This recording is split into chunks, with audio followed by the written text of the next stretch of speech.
여기 목차 설명부터 다시 한 번만 시작할게요. 첫 번째는 뭘 설명드릴 거냐면은 마이앰 윈터스쿨에 대해서 안내할 거예요. 마이앰 윈터스쿨의 비용은 얼마인지, 어떤 프로그램들이 운영되는지, 어떤 선생님들께서 어떠한 관리를 제공할 건지, 학습 공간은 어떤지 낱낱이 설명해 드릴 거예요. 그리고 두 번째는 나만의 학생부 필살기 만들기. 지난 설명회 때 예고 드렸던 대로 각 학교 특색 프로그램들에서 진로와 관련된 혹은 심화된 주제의 내용들을 레포트로 만들어 놓을 경우 언제든 학생부에 녹일 수 있다고 말씀드렸잖아요. 근데 이런 것을 어떻게 완성을 시키는지에 대한 구체적인 설명을 안 드렸는데 오늘 설명회 때 그걸 말씀드릴 거예요. 그리고 세 번째는 방학 중에 꼭 해야 할 것들에 대해서 말씀을 드릴 거예요. 그래서 이 상위권이랑 중위권, 하위권 학생들이랑은 좀 공부하는 내용이 방학 때 좀 달라야 돼요. 어떤 식으로 다르고, 그리고 학생들이 뭐 안다라고 하더라도 공부를 앉아가지고서 하게 만드는 것도 다른 얘기거든요. 어떤 식으로 집에서 지도를 했을 때 학생들이 이게 인식을 할 때 내가 공부를 해야 되겠구나 느껴서 학습을 하는지 이런 것들에 대해 가지고 설명을 하도록 할게요.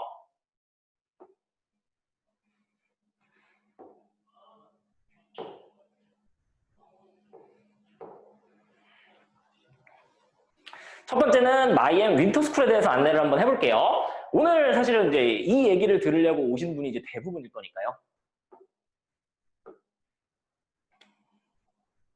마이앰 윈터스쿨이 뭐가 다른지 제가 4가지를 말씀을 드릴 거예요. 첫 번째는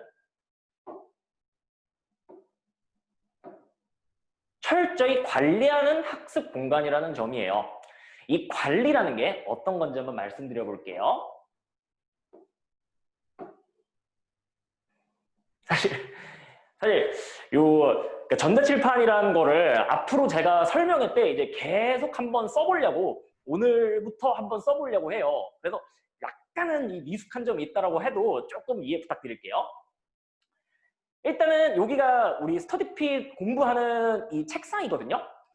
근데 저희가 총 30명을 받을 건데 이미 스터디핏에 차 있는 학생들이 있기 때문에 이 스터디핏에서 하는 학생들도 있을 거고 좀 초과되는 학생들 같은 경우에는 마이앰 영재 입시센터에 있는 그 독서실 책상에서 할 수도 있어요. 그래서 이 두 공간에서 진행된다고 보시면 되고요. 일단 스터디핏에 있는 책상부터 설명을 드리자면은 이 책상은 혹시 메가스터디의 러셀이라고 들어보셨나요? 이게 독학재수를 컨셉으로 하는 그런 이 티칭이 결합되어 있는 그런 학원인데 여기 러셀이 되게 인기가 많거든요. 여기서 사용하고 있는 책상이에요. 이 책상 같은 경우에는 좀 장점이 뭐냐면은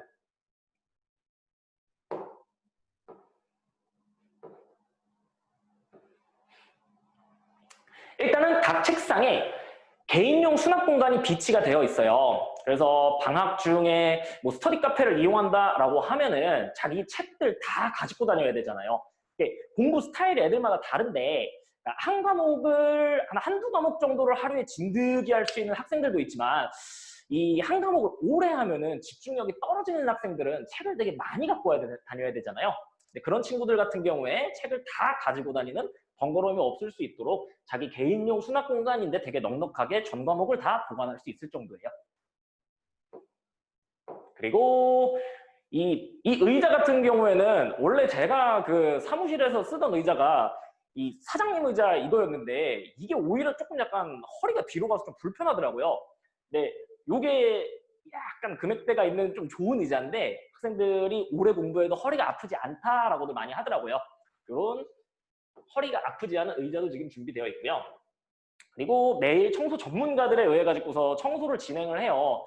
이게 오랫동안 공부하는 곳이다 보니까 좀 먼지라든지 그런 것에 예민한 친구들은 뭐 눈이나 좀 약간 목이 아프다 이런 얘기를 하더라고요. 그래서 매일 청소 전문으로 하시는 분들께서 와가지고 청소를 해주셔요. 그리고 오전과 점심시간 등 아이들이 없는 시간대에는 계속 환기를 하고 공기청정기는 계속 두 대가 돌아가고 있고요.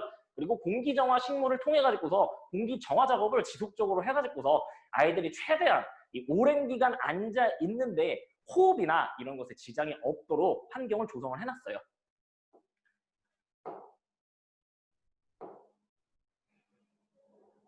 그리고 자료가 필요한 학생, 졸린 학생, 배고픈 학생이라고 해놨는데요.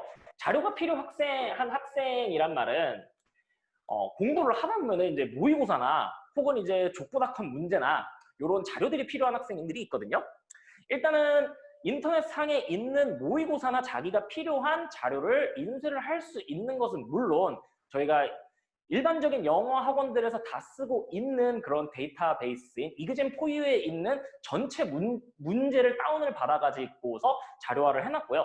족보닷컴 문제도 학년별로 다 정리를 해놨어요. 그래서 자기가 학습한 후에 그 자료들이 필요하다라고 하면은 무료로 가서 인쇄를 할 수 있어요. 그래서 어디 뭐 공부하러 갔다가 뭐 복사실이라든지 뭐 PC방이라든지 가가지고서 인쇄해야 되는 그런 번거로움을 피할 수 있죠.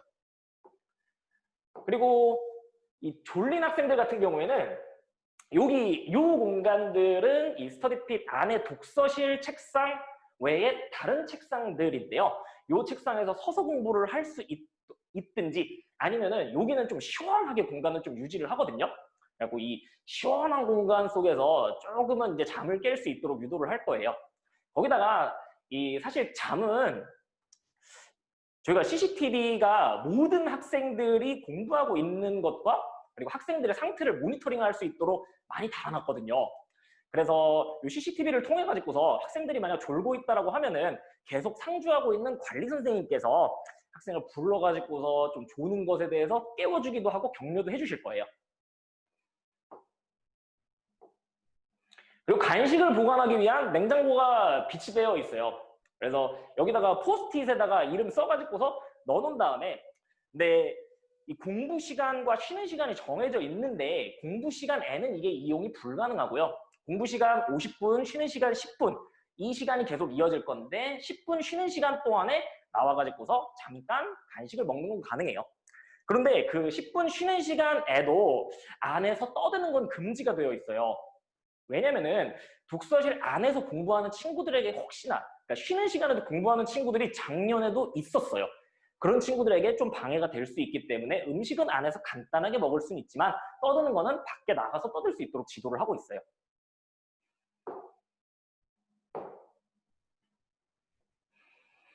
그리고 요새 진짜 너무 스트레스 받지 않습니까? 제가 사실 내년 3월 달에 이제 결혼을 하는데 좀 특이한 형태로 좀 결혼을 준비를 했어요. 그냥 가족들끼리 해외에 그냥 여행을 가고 그리고 친구들 같은 경우에는 파티장 같은 데를 빌려가지고서 파티만 하려고 그랬거든요. 근데 지금 해외여행을 지금 갈 수 있는 때가 언젠지도 모르겠을 정도로 많이들 좀 약간 스트레스 받으시죠.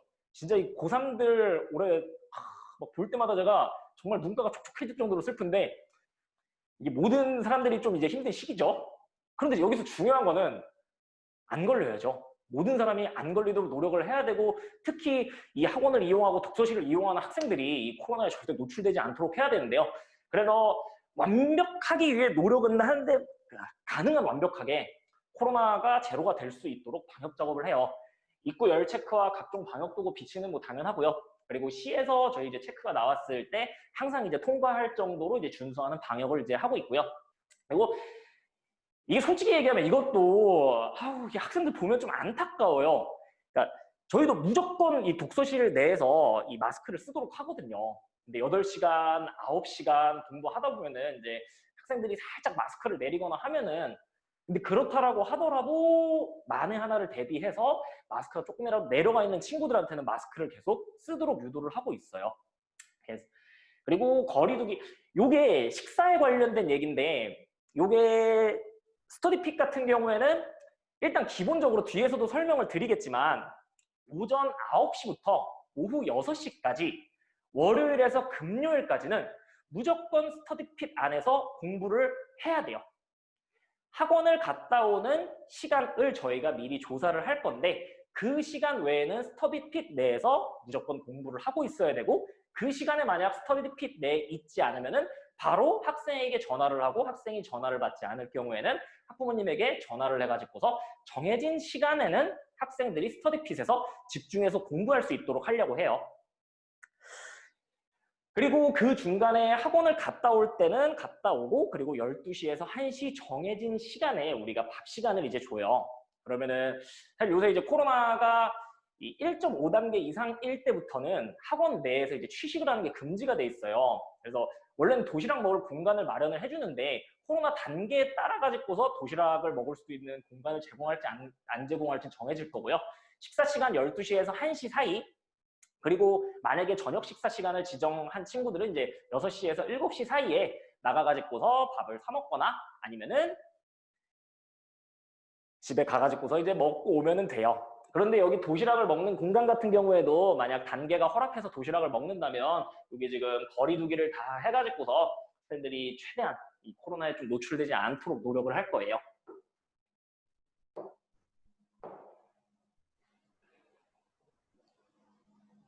그리고 우리의 공부에 있어서는 영원한 적이죠.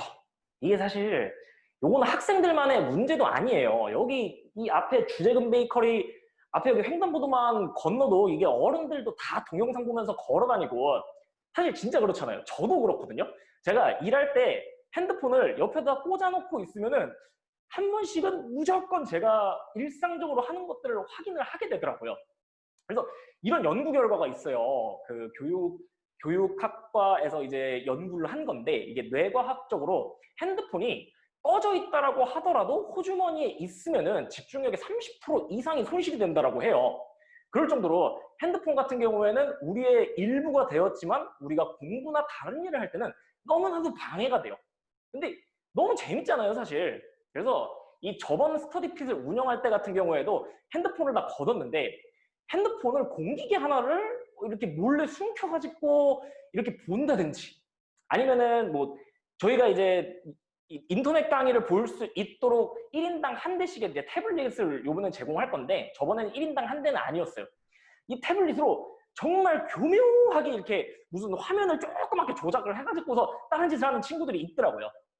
그래서 핸드폰은 그러니까 저희도 뭐 마음은 이해하지만 이게 이 현대 사회에서 핸드폰 안 하는 건 불가능하지만 너무나도 중독성도 강하고 도움이 안 되기 때문에 입구에서 휴대폰은 모두 다 수거를 할 거예요. 그리고 CCTV를 저희가 이번에 완전 다 보이는 각도로 설치를 다수 해놨거든요. 그래서 휴대폰으로 딴짓을 한다든지 실제로 PC 카톡을 하는지까지 다 보여요. 이런 친구들 같은 경우에는 이렇게 불러가지고서 주의 이상의 주의를 줄 거예요. 어떤 주의를 줄지는 뒤에서 설명을 한 번 더 드릴게요. 그래서 일단은 첫 번째는 공간에 대한 거예요. 절대적으로 전자기계가 저희가 허용한 것 이외에는 들어올 수 없으면서 학생들이 쾌적하면서도 자신들이 뭐 인쇄할 것도 인쇄하고 뭐 간식을 먹을 때 먹고 그리고 좀 졸릴 때 같은 경우에는 좀 시원하게 유지되는 그런 공간까지 갖추고 있는 공간이 좀 차별점이라고 보시면 돼요. 두 번째는 정말 철저히 관리한다는 거예요. 좀 오버하겠지만 어떻게 철저히 관리하는지 제 얘기를 일단 들어보시고 제가 오버하는지 안 하는지 판단해 보시기 바랍니다.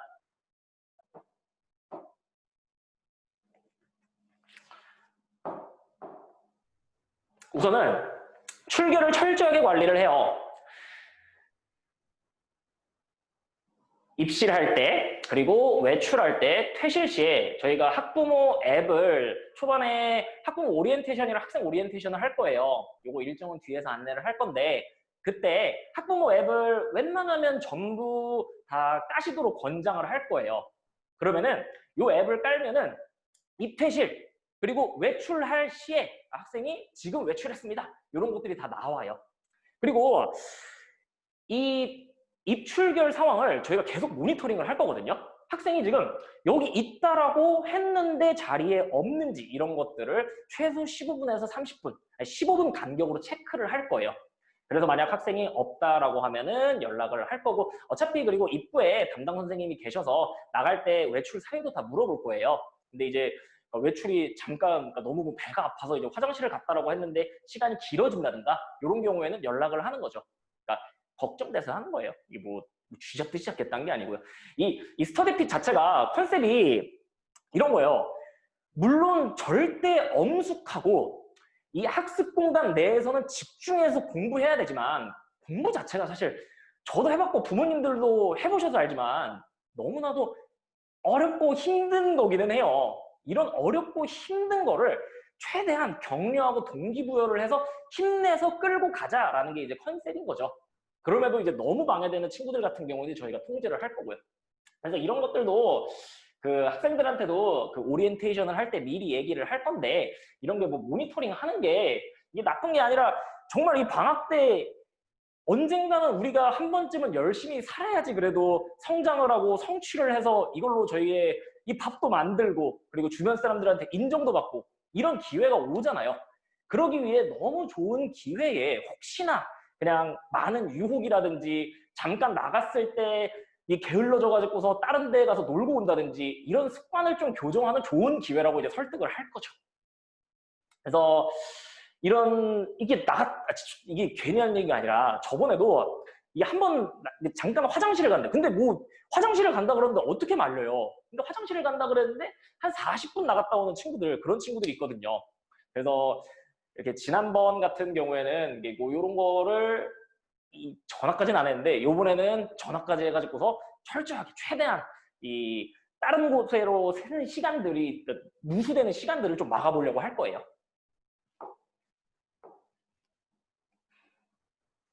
그리고 하루 최소 8시간 자기주도 능력을 함양할 건데 월요일에서 금요일까지는 오전 9시에서 6시까지는 사실 필수 시간이에요.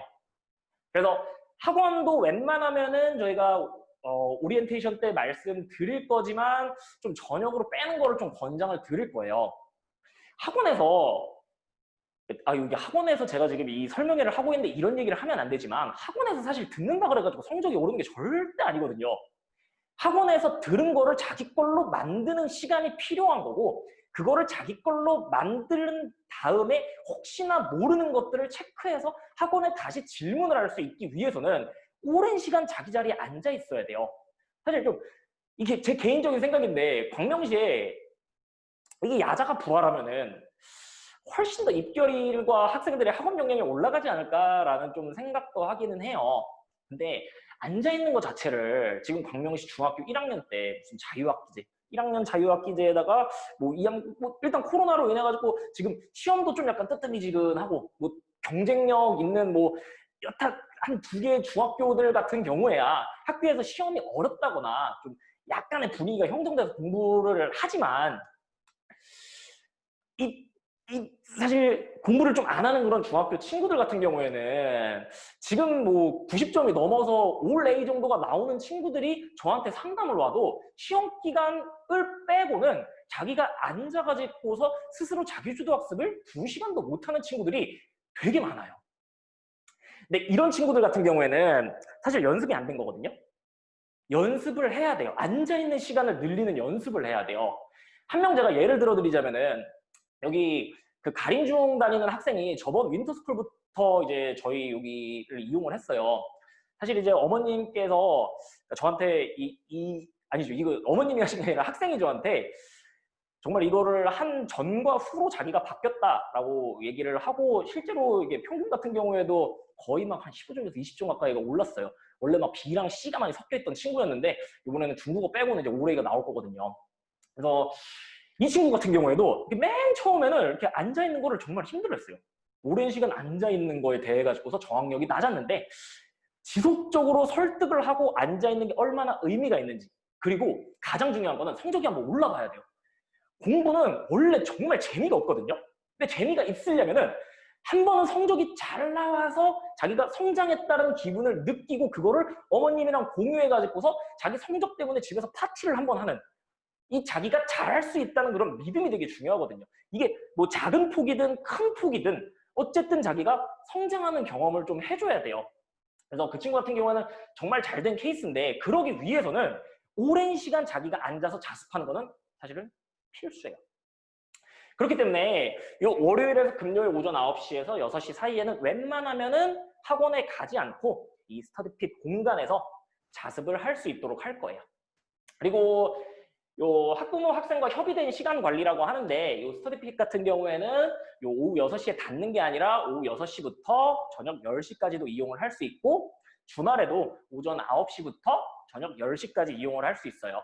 1월달, 2월달 같은 경우에는 설날 당일 제외하고는 모두 오픈을 할 거예요. 그런데 이제 이런 거예요. 학생들이 엄마 이게 맨 처음에 의욕이 넘쳐요. 나 막 저녁 6시 밥 먹고 나서 7시에서 8시 1시간 한번 더 해볼게 라고 했는데 이게 하루 이틀은 좀 이게 불타오르는데 이런 게 사그러들거든요. 이럴 때 옆에서 누가 쿡쿡 찔러주는 게 되게 중요한데 이런 역할을 이제 스타트핏에서 해줄 거예요. 7시에 오겠다라고 해서 이제 요일별로 저희가 사전 설문지에서 조사를 할 거거든요. 그때 조사된 시간, 그 요일에 그 시간에 만약 학생이 없다면 전화를 해가지고서 지금 올 시간인데 와가지고서 하는 게 얼마나 의미가 있는지 또 연락을 해가지고서 와서 공부 시간을 늘릴 수 있도록 유도를 할 거예요. 그래서 약간은 유도리 있게 운영은 할 거예요. 만약에 가족여행을 간다든지, 그러니까 학생이 이제 너무 힘들어 한다든지, 이러면은 원래 주말에 약속된 시간을 조금 약간 줄이거나, 이런 거는 이제 학부모님과 학생과 협의해서 운영은 할 거고, 이 시간만큼은 정말 필수적으로 할 거예요. 왜냐면은, 우리가 성적을 올린다라는 게 아까 중요하다 그랬잖아요. 그래야지 공부가 재밌어진다라고 했는데, 그러려면은 정말 자기가 실력을 높여야 되는데, 하루 한두 시간 공부하는 거 가지고서 좀 실력을 높이기엔 좀 쉽지가 않아요. 그런데 이게 되게 지금 힘들어 보이잖아요. 원래 한두 시간 하던 우리 아이가 이거를 할 수 있을까? 요거를 이제 가능하게 하는 요소들이 이제 뒤에 나오거든요. 계속 설명해 볼게요.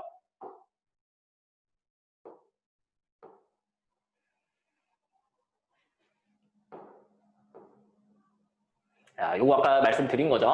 학습 예정 시간에 학생이 자리에 없을 때 일단은 학생한테 연락을 해가지고서 어디 있는지를 파악을 해요. 그리고 학부모님께 이 아이가 좀 오래 시간을 비우는데 혹시나 좀 뭐 집에 있다던가 이러면은 좀 근데 이거를 그러니까 너무 이게 학생을 좀 죄려기보다는 아까 말씀드렸듯이 정해진 시간에는 정해진 공부를 하는 게 습관이 돼야 돼요. 이게 나중에도 그렇거든요. 성인이 돼서도 제가 뭐 과외했던 학생들이나 컨설팅했던 애들을 많이 만나는데 이 정해진 시간 동안 공부하는 학습 저항력이 낮은 학생들은 사실은 대학교에 가서도 어떤 자격증을 하나 따는 것도 이게 많이 좌절을 해요. 이런 저항력이 되게 필요한데 이런 거는 정해진 시간 동안 참아내는 연습이 필요해요. 이렇게 한번 나갔을 때 좀 주장창 이런 나가는 그런 습관을 요번에는 꼭 없앨 거예요. 그래서 이렇게 약속된 시간을 저희가 사전 조사 때 다 조사를 할 건데 만약에 약속된 시간에 아이가 빈자리에 있다. 요거는 CCTV로 한 15분 간격으로 저희가 모니터링을 할 거예요. 그래서 없다라고 하면은 바로 전화를 할 거예요. 그리고 공부에 집중하는 이게 CCTV 저희가 실제로 사용하고 있는 CCTV 모습이에요. 그래서 전체 이 좌석과 학생들이 뭘 하는지를 다 볼 수 있거든요.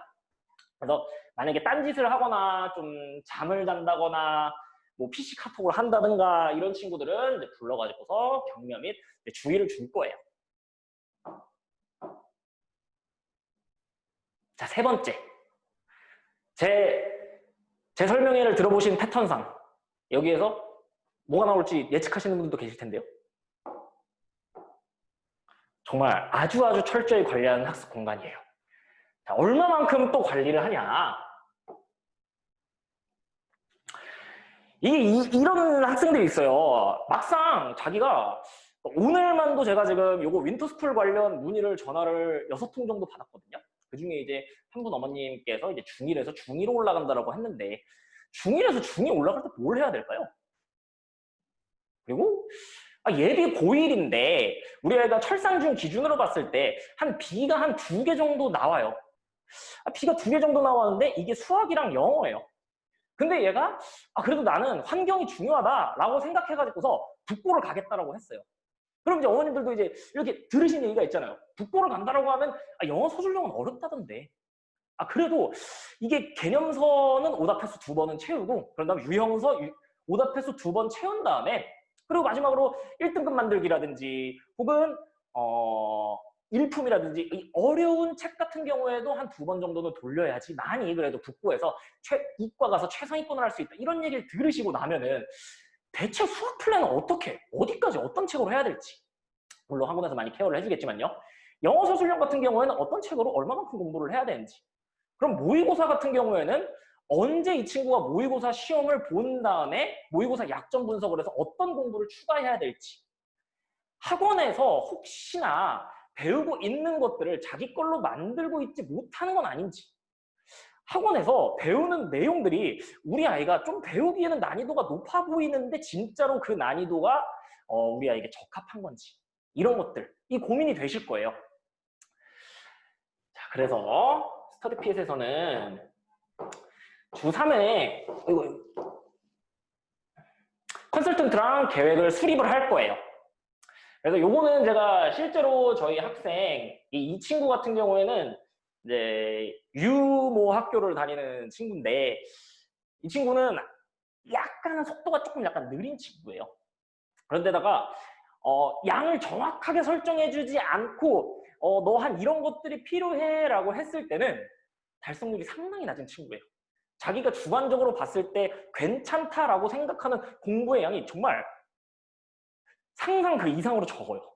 그래서 이런 친구들 같은 경우에는 그날 상담을 할 때 네가 할 수 있는 범위를 얘기해보라고 하고 저랑 거래를 해야 돼요. 야, 안 돼, 안 돼. 단어는 여기 하루에 3개씩은 더 하자. 이런 식으로요. 이런 거래를 통해서 이 완성된 이런 계획. 근데 요거는 사실 학생들마다 계획은 좀 다 달라요. 학생들이 맨 처음에 왔을 때 저랑 같이 이제 컨설팅을 1회씩을 무조건 할 건데, 그때 학생들이 다니고 있는 학원에 있는 교재들과 성적, 그리고 학생부를 바탕으로 해가지고서 지금 이 학생이 가장 필요한 공부는 뭐고, 학원에서 지금 하고 있는 것들의 흡수율이 얼마인지를 다 상담을 할 거예요. 그런 다음에 거기에 맞춰가지고 자기주도 학습 계획안을 내면은 저희가 또 담당, 아까 여기 입구에서 만났던 친구 기억하시나요? 초반에?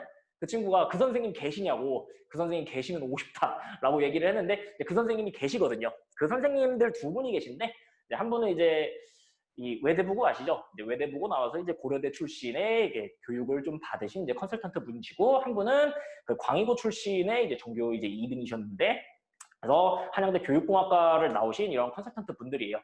그래서 전문 교육을 다 받으셨고, 이분들께서 요 상담 내용과, 그리고 사실 그분들이 더 잘할 수도 있다고 보는데, 그분들이 판단하신 내용을 바탕으로 일주일에 3회 30분 동안 컨설팅을 해요.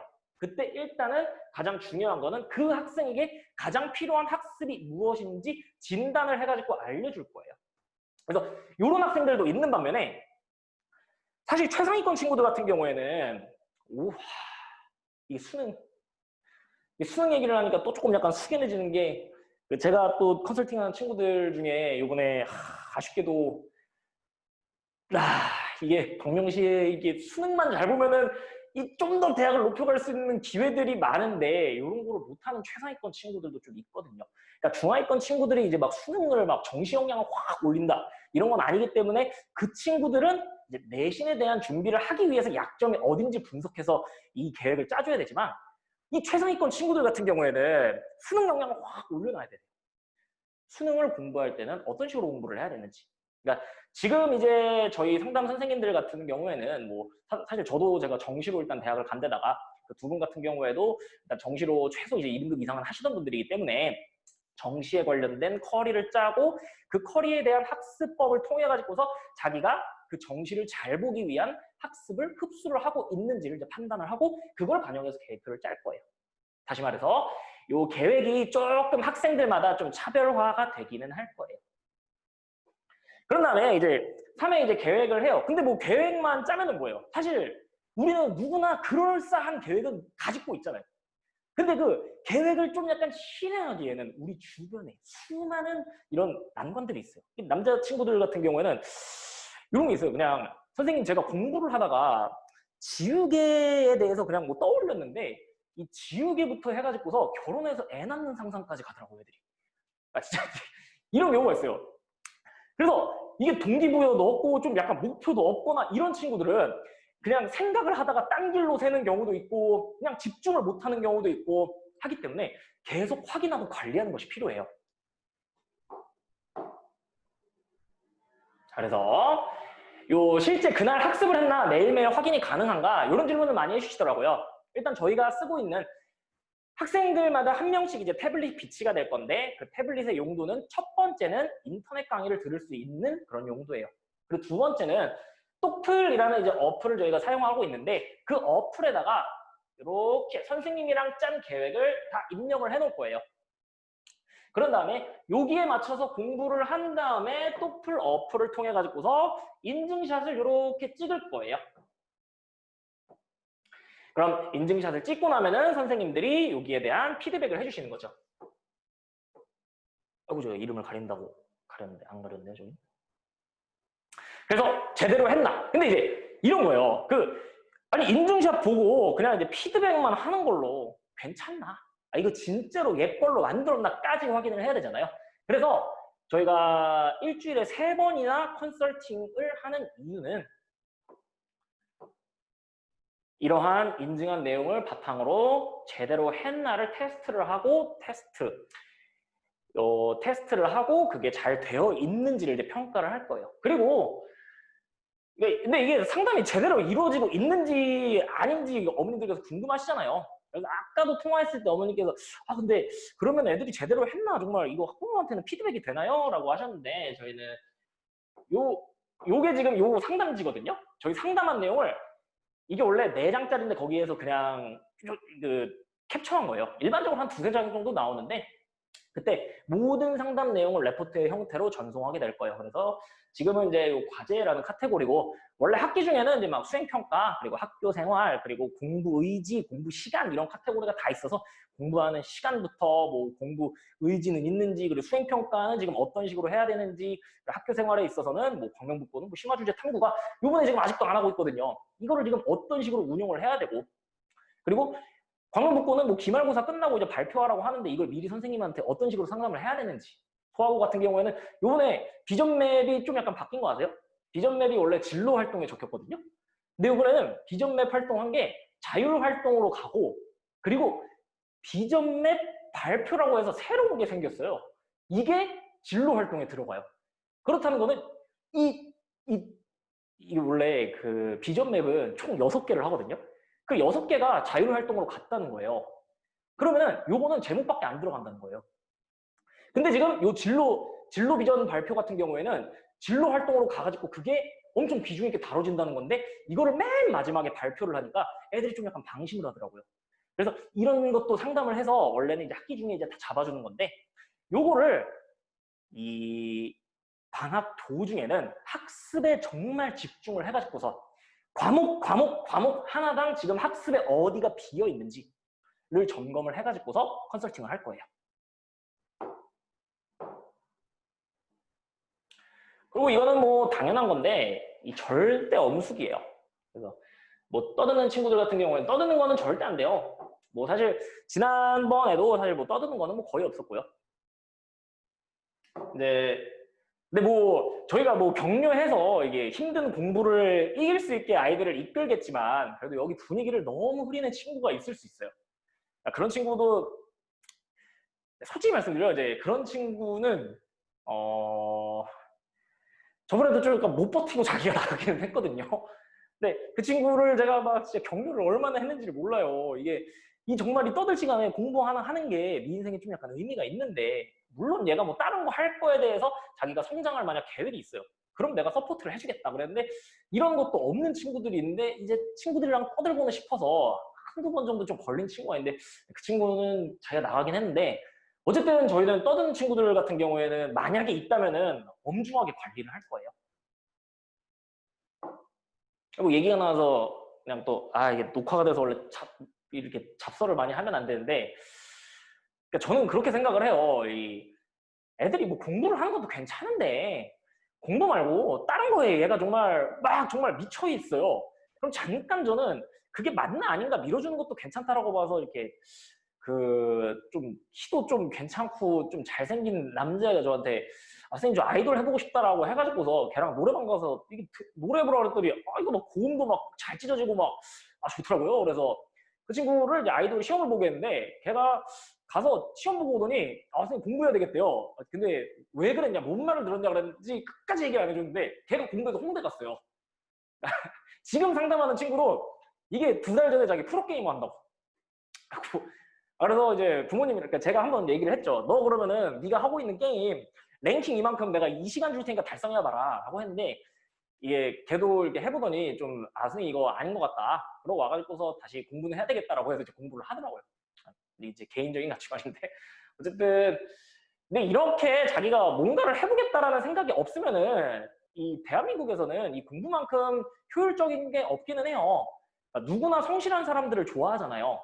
그렇기 때문에 성실성의 척도로서 가장 좋은 이런 좀 고등학교 때 열심히 했다는 자신의 성취인 이런 대학을 가기 위해 한 번쯤 공부에 노력하는 거는 의미가 있다고 생각을 해서 그러니까 막 저희가 무슨 대학 해가지고서 애들을 공부 이렇게 하는 게 아니라 의미 있는 경험이라는 거를 설득을 하고 이 과정이 얼마나 중요한지 설득해서 한 번쯤은 이거를 해내게 만들어보고 싶어서 사실은 이런 프로그램을 만드는 거거든요.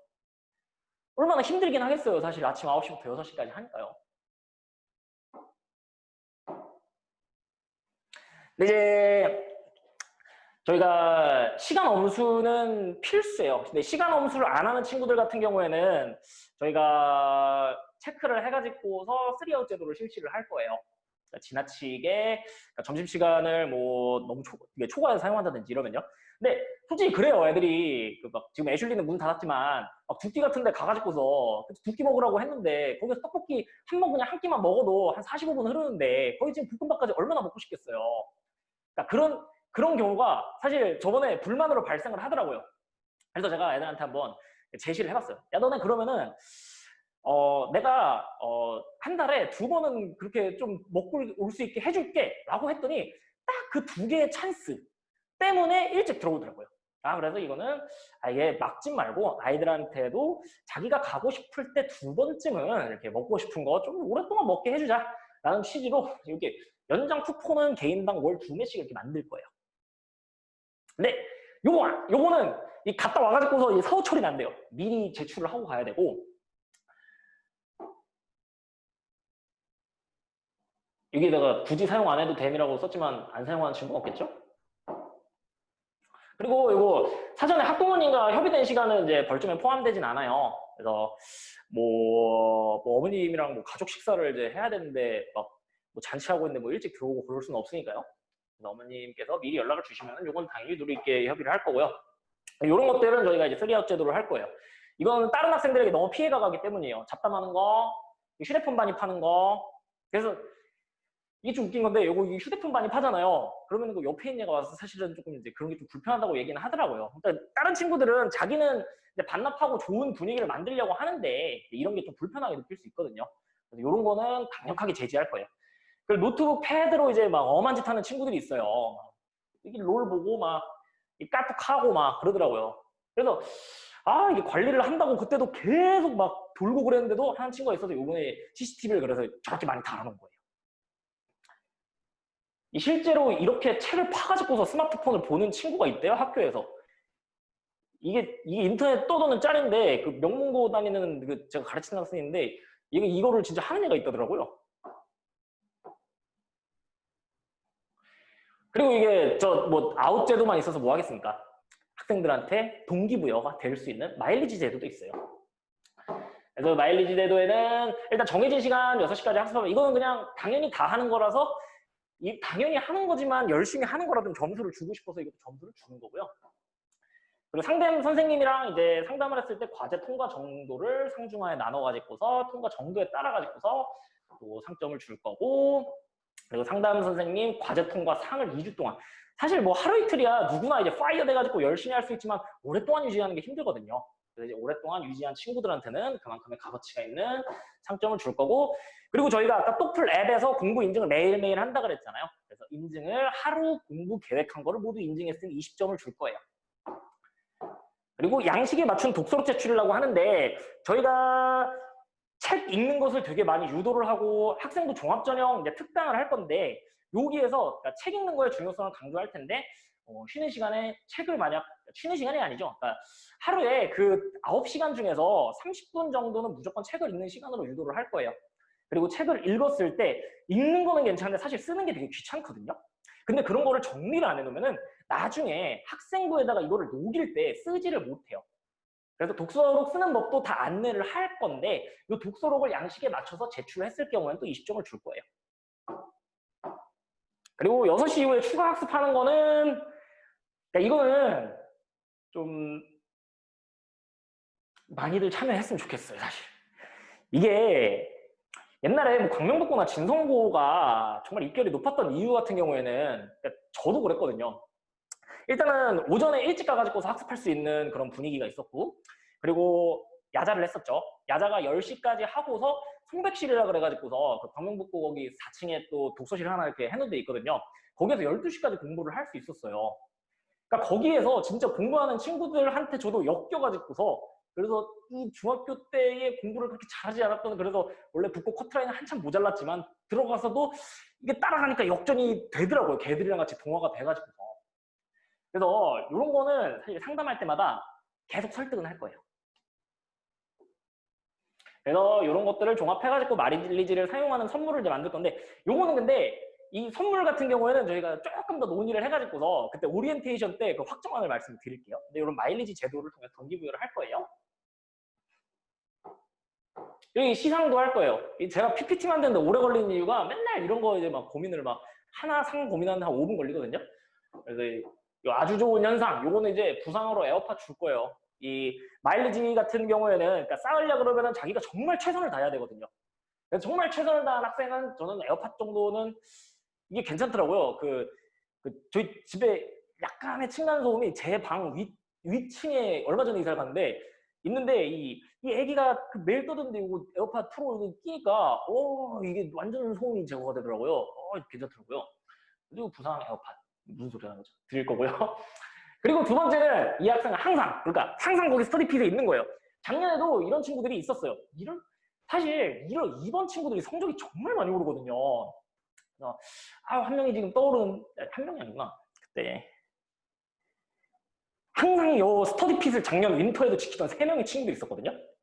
이 친구들 같은 경우에는 그러니까 성취가 사실 다른 학생들에 비해 가지고서 높을 수밖에 없죠. 그 친구들은 뭐 예비 고1인데도 아침 9시부터 와가지고 저녁 12시까지 공부했었거든요. 그래서 이런 친구, 그러니까 매번 저희가 더 공부하도록 당연히 설득은 할 거고 이렇게 열심히 하는 학생 같은 경우에는 저희가 이제 공부 시간 계산해가지고서 그러니까 매주 이렇게 걸어놓을 거예요. 제일 공부 많이 한 친구들은 자부심 느끼고 자랑스러워하고 다른 친구들 보면서 자극받으라고 이렇게 걸어놓을 거거든요. 그래서 이걸 이제 집계를 해가지고 한 달 최다 이용하는 학생한테는 스타벅스 텀블러를 줄 거예요. 앉아서 이제 좀 홀짝홀짝 마시면서 하라고요.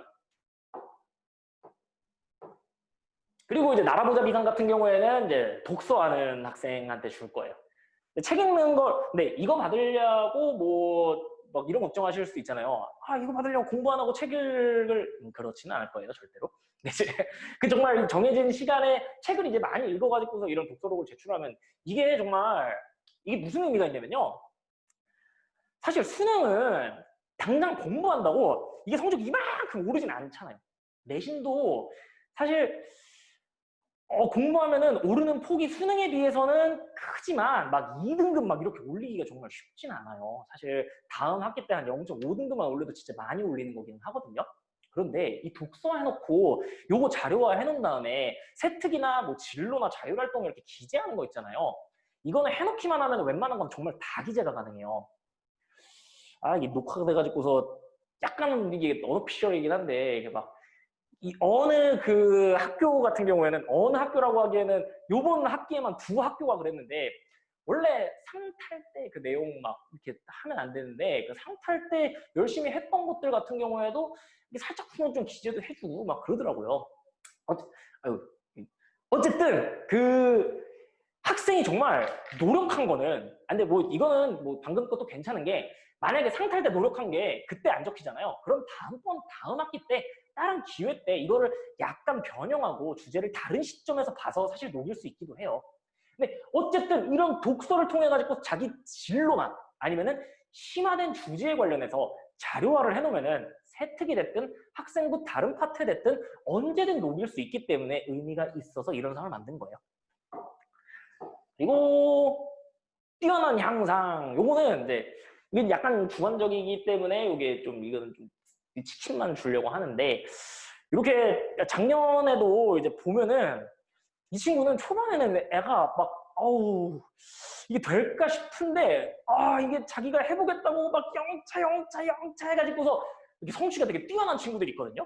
근데 이런 친구들은 이제 너무 이제 보기에도 너무 이쁘거든요. 그래서 선생님들이랑 상담해가지고서 이 친구한테는 먹고 싶다는 치킨을 이제 주려고 해요. 자, 마지막 이런 것들이 일단은 스트릿핏에서는 관리가 돼요.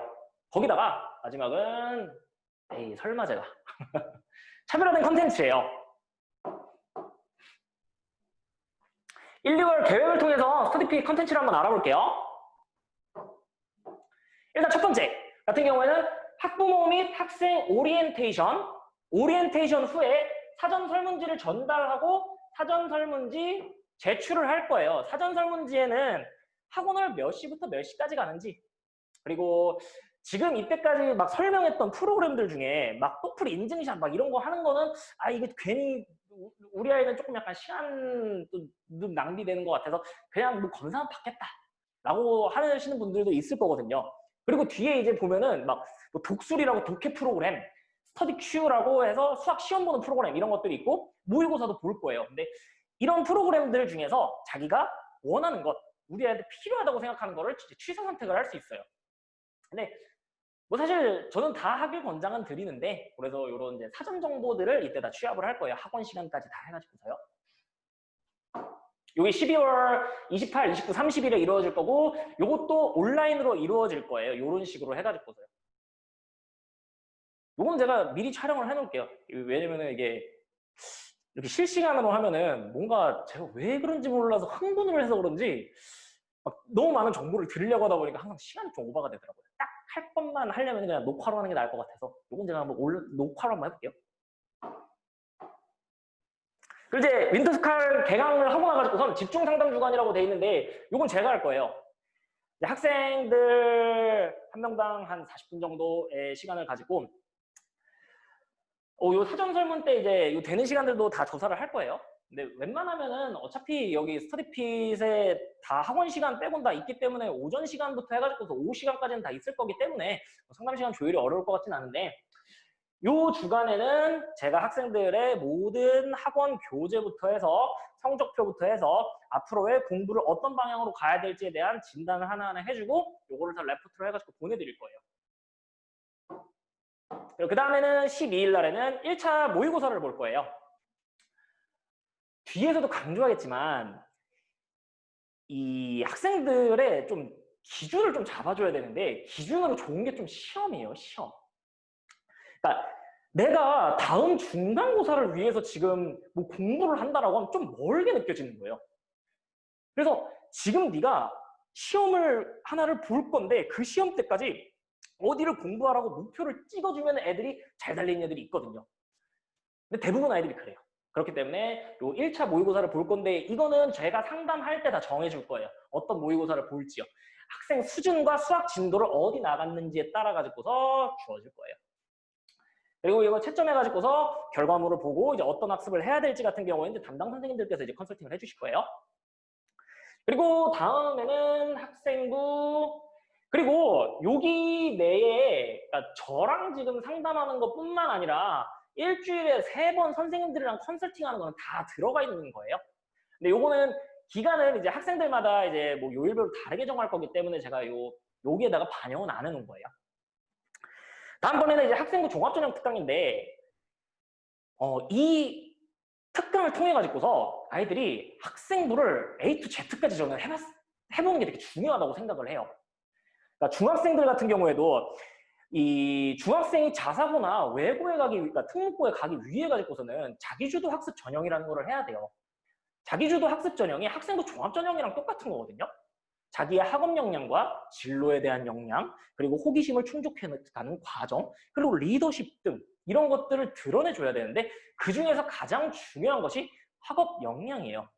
학업 역량은 크게 첫 번째는 공부를 잘하는 거, 이게 사실 제일 중요해요. 그리고 두 번째는 네가 호기심 가지고 있는 분야에 대해서 찾아서 탐구를 해봤냐라는 건데, 요 두 번째 것을 중학교 때 미리 연습을 해본 친구들 같은 경우에는 고등학교 때 와서 이거를 똑같이 복사 붙여넣기를 하면 되기 때문에 어려워하지 않아요.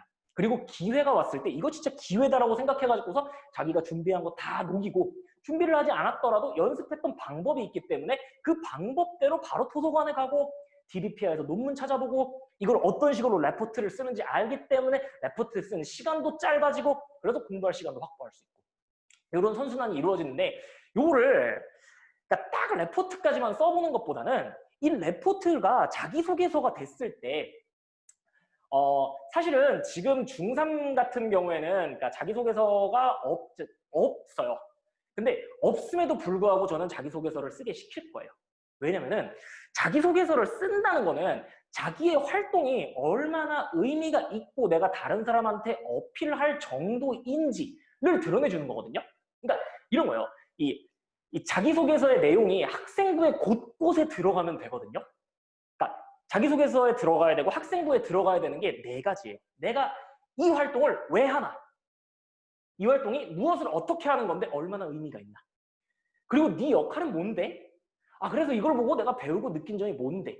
요거 네 가지가 학생부의 모든 활동마다 들어갔을 때 그 학생부가 알차지는 거거든요. 근데 그냥 학생부에 그냥 딱 그냥 요 뭐 했음 요것만 들어갔을 때는 이게 높은 평가를 받지를 못하기 때문에 자기소개서에 나오는 그런 내가 왜 했고 이것을 무엇을 어떻게 했고 네 역할은 뭐였고 배운 점 느낀 점은 뭐였는지까지 한번 써보면은 내가 학생부에 들어갈 활동을 할 때 요거를 어떤 선택 기준을 가져야 되고 어떤 식으로 운영을 해야 되는지 감을 잡을 수 있어요. 그리고 나서 면접까지 해보면은 내가 학생부를 할 때 요런 식으로 하면은 나중에 내가 면접에 가서 이제 동공이 떨리겠구나 어느 정도까지는 준비를 해야 되겠구나 라고 정확하게 알 수 있거든요. 그래서 자기소개서는 다 쓰진 않을 거예요. 어차피 의미가 없으니까 자기소개서 개요까지만 쓸 거예요. 자기가 한 활동에 대해 가지고서 왜, 무엇을 어떻게, 네 역할 뭐였는데, 느낀 점, 배운 점 뭐였는데 이거까지만 쓸 거예요. 어쨌든 요 1월달 같은 경우에는 1월 중순부터 해서 학생부 종합전형 특강을 해서 어떻게 학생부를 구성해야 되는지 전체에 대해서 안내를 할 거고요. 14일에는 그리고 이때까지 제가 이날 이제 진로 설정도 할 거예요. 그래서 진로에 관련해가지고서 책과 논문들을 이제 구해오라고 할 거고요.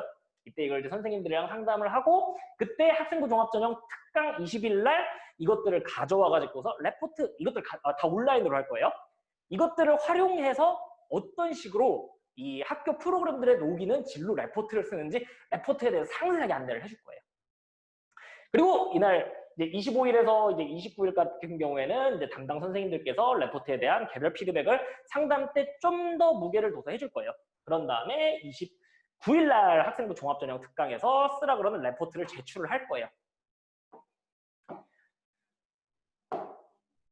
그러고 나서는 이제 2월 달에는 뭘 하냐? 이 레포트가 이제 바로 제출 가능한 상태인가까지를 보기 위해서 학생들을 불러가지고 요거는 또 제가 직접 상담을 할 거예요. 물론 이 주에도 선생님들이랑 같이 자기가 계획한 거 검사받고 그리고 계획 다시 수립하고 이런 과정들은 계속 해나갈 거예요. 그리고 나서 이제 자기소개서 특강. 근데 요거는 이제 개요까지만 잡는 거기 때문에 뭐 이게 숙제 제출을 하고 나가지고서 이제 선생님들께서 충분히 피드백 가능하실 거예요. 그리고 두 번째 이제 2차 모의고사가 있을 거예요. 근데 1차 모의고사 보고 나가지고서 1차 모의고사를 통해서 네가 뭘 공부해야 되는지 설정해가지고서 2차 모의고사 때까지 달릴 거거든요. 그래서 2차 모의고사를 보고 그다음에는 마지막 면접 학생부 종합전형 특강이 있을 거예요. 그래서 이날 면접 어떻게 하라고 하고 문항 하나에 대해 가지고서 영상을 찍어서 이날까지 제출하면 그 영상에 대해 가지고서 피드백을 개별적으로 다 해줄 거예요. 사실 원래 막 쫑파티도 저번에도 했고 그 대학교 투어 이런 것도 너무 넣고 싶거든요. 막 가서 막 게임도 막 하고 싶고 막 애들 막 미션 주고 막 점수 주고 막 하려고 저번에도 계획을 다 짜놨는데 그때 코로나가 터져가지고 못 갔거든요. 근데 그러니까 제 그냥 바람이에요. 1월 달에 코로나가 완전 그렇게 갈 정도로 종식이 됐으면 좋겠는데 그러면 그런 것들도 넣어서 할 거예요. 왜냐면 제가 하고 싶어서요. 자, 추가 콘텐츠 같은 경우에는 요 스터디핏을 하는 동안에 학생들이 이용할 수 있는 콘텐츠인데 이거는 개인의 선택에 따라서 할 거고 만약에 이게 필요한 친구 같은 경우에는 저희가 무조건 하라고 해가지고서 계정 만들어가지고 숙제로 내줄 거예요. 이거 말고도 아까도 말씀드렸다시피 뭐 exam4u 자료라든지 그리고 족보닷컴 자료 같은 경우에도 뭐 컨텐츠로 늘 이용할 수 있고요. 그래서 요 독수리 컨텐츠 같은 경우에는 요 정해진 레벨에 대해서 비문학 역량을 기르는 건데 사실 가장 어려운 게 고등학교 가가지고서 비문학이거든요. 국어 비문학이랑 수학 이제 킬러 문제들 그리고 그러니까 국어를 너무 꽈놔가지고서 영어를 한글로 써놔도 이게 어떻게 해석되는지 모르는 그 영어 지문들 수능에서 이런 것들은 어차피 다 국어 능력을 통해서 이제 해결해야 되거든요. 수학 킬러 빼고는요.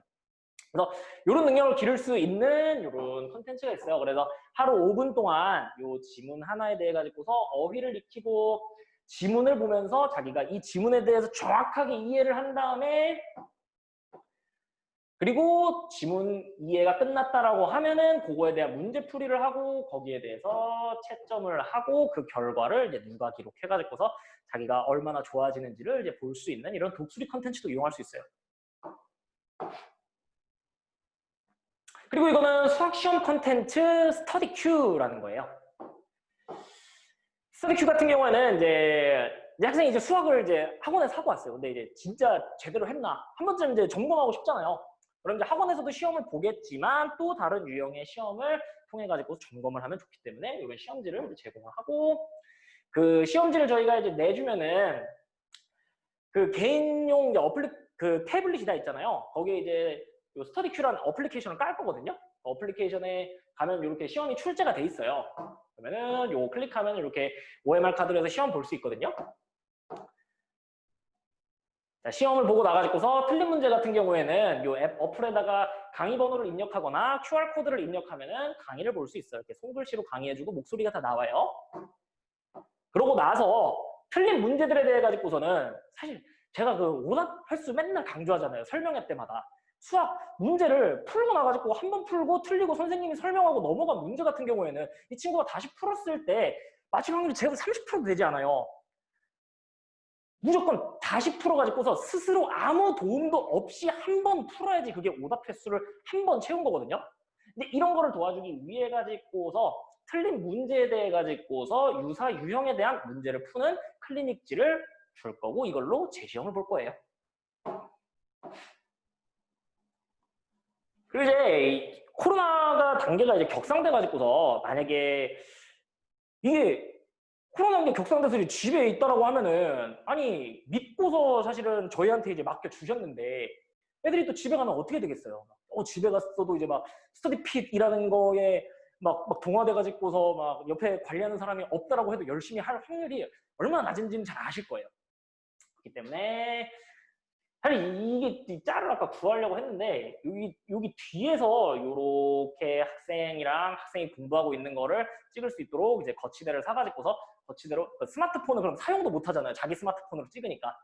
그래가지고서 찍는 모습을 저희한테 줌으로 이제 송출을 하면은 거기에 대해서 공부를 하고 있는지 안 하고 있는지를 저희가 아까 전에 15분에 한 번씩 모니터링 했잖아요. 만약 이렇게 온라인으로 했을 때는 제가 보기엔 더 관리가 필요하다고 생각해서 10분에 한 번씩 모니터링을 하고 공부를 하고 있는지 안 하고 있는지를 체크를 할 거예요. 그래서 줌으로 학생의 학습 및 모니터 화면을 송출을 할 거예요. 줌 영상을 10분 단위로 체크해서 학습 분위기를 형성하고 메일 인증 및 피드백을 할 거예요. 어차피 똑플 같은 경우에는 핸드폰에 깔아도 되기 때문에 그 똑플로 자기가 공부한 거 인증하고 계획한 대로 정말로 했는지 매일매일 확인할 거예요. 그리고 컨설팅도 줌을 통하여 정해진 시간에 지속해서 혹시라도 이제 코로나가 오늘도 보니까 솔직히 말하면 좀 다들 짜증이 나시죠? 대체 이 정말 겪어보지 못한 이런 현상이 우리를 이렇게 옥죄는 사회에 우리가 한 번쯤은 살아보게 될 거라고 상상도 못했는데 어쨌든 빨리 이런 상황이 안 오고 그냥 다들 마스크 벗고 했으면 좋겠는데 말이에요. 어쨌든 그래도 이런 상황이 오더라도 학습을 지속하는 친구가 이기거든요. 여기에 대해서 좀 하나 말씀드릴 게 있는데 제가 상담하는 학생이 상담하는데 이런 얘기를 하더라고요.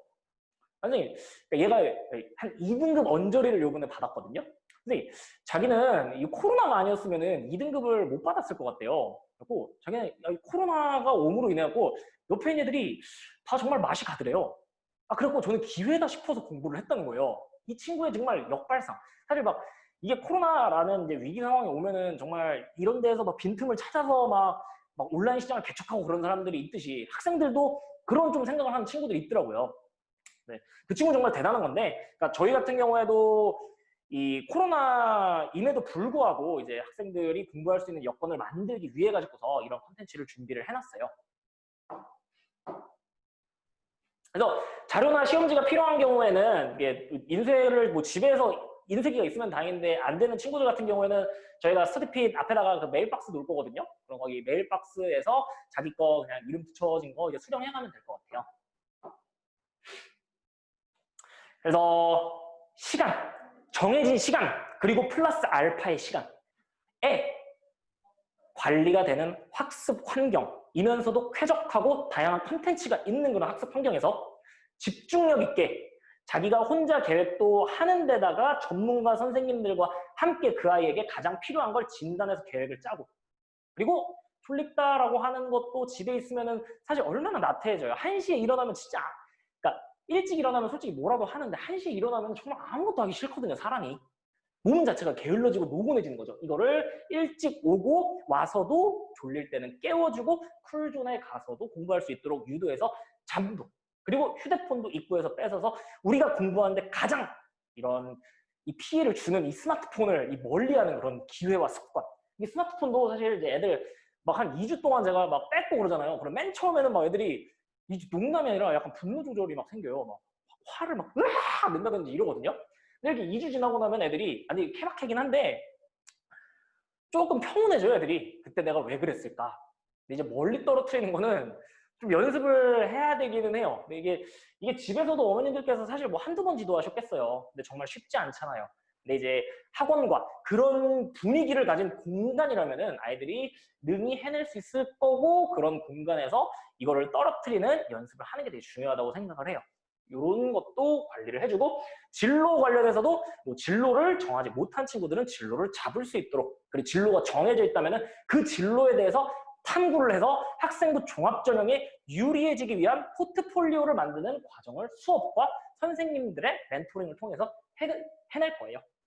이제 이런 것들이 모두 다 이제 모인 것들이 바로 마이앤 윈터스쿨 저희가 준비한 컨텐츠예요. 그래서 이제 신청 관련해서 이제 안내사항은, 일단 설명회가 끝나고 나면 이제 오후 10시에 지금 신청 링크가 이제 일괄 전송될 거예요. 지금 설명회 신청해 주신 분들만 이제 신청 링크가 일괄 전송될 거고, 저희가 선착순 30분만 이제 이게 신청을 받을 거고, 그리고 월요일 날 오후 2시에 이제 선착순 내 되셨는지 아니면 대기 번호에 해당하셨는지 일괄 문자로 결과 알려드릴 거예요. 사실 그러니까 지난번 같은 경우에는 51명 모집했는데 51명이 어떻게 그냥 딱 차고 대기가 없더라고요. 지난번에는 그랬었어요. 사실 이제 그러고 나서 그러니까 저희가 이제 학습 관리를 하잖아요. 학습 관리가 이제 일주일에 한 번씩 50분 학생들한테 수행평가, 학생부, 학습 관련해서 필요한 것들을 이제 모두 상담하는 게 있는데, 이게 사실은 이번 학기에 대기가 조금 많기는 했죠. 네. 자랑입니다. 비용은 월 20만 원이에요. 그래서 2달 하면 이제 120만 원이고요. 이게 2달 등록이 원칙이에요. 근데 만약에 2달 등록을 하시는 분들이 다 등록을 하고도 녀석이 있을 경우에는 1개월 등록도 가능하기는 해요. 이제 두 번째 얘기를 한번 해볼게요. 윈터스쿨 관련해가지고서는 질문 좀 이따가 또 받아드릴게요.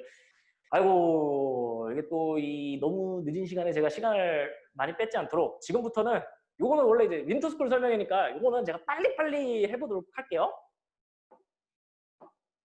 근데 전자칠판을 쓰면은 요거 펜을 써야 되는데 이거 펜을 한번 넣어서 펜을 좀 써봐야겠다. 자, 보세요, 여기.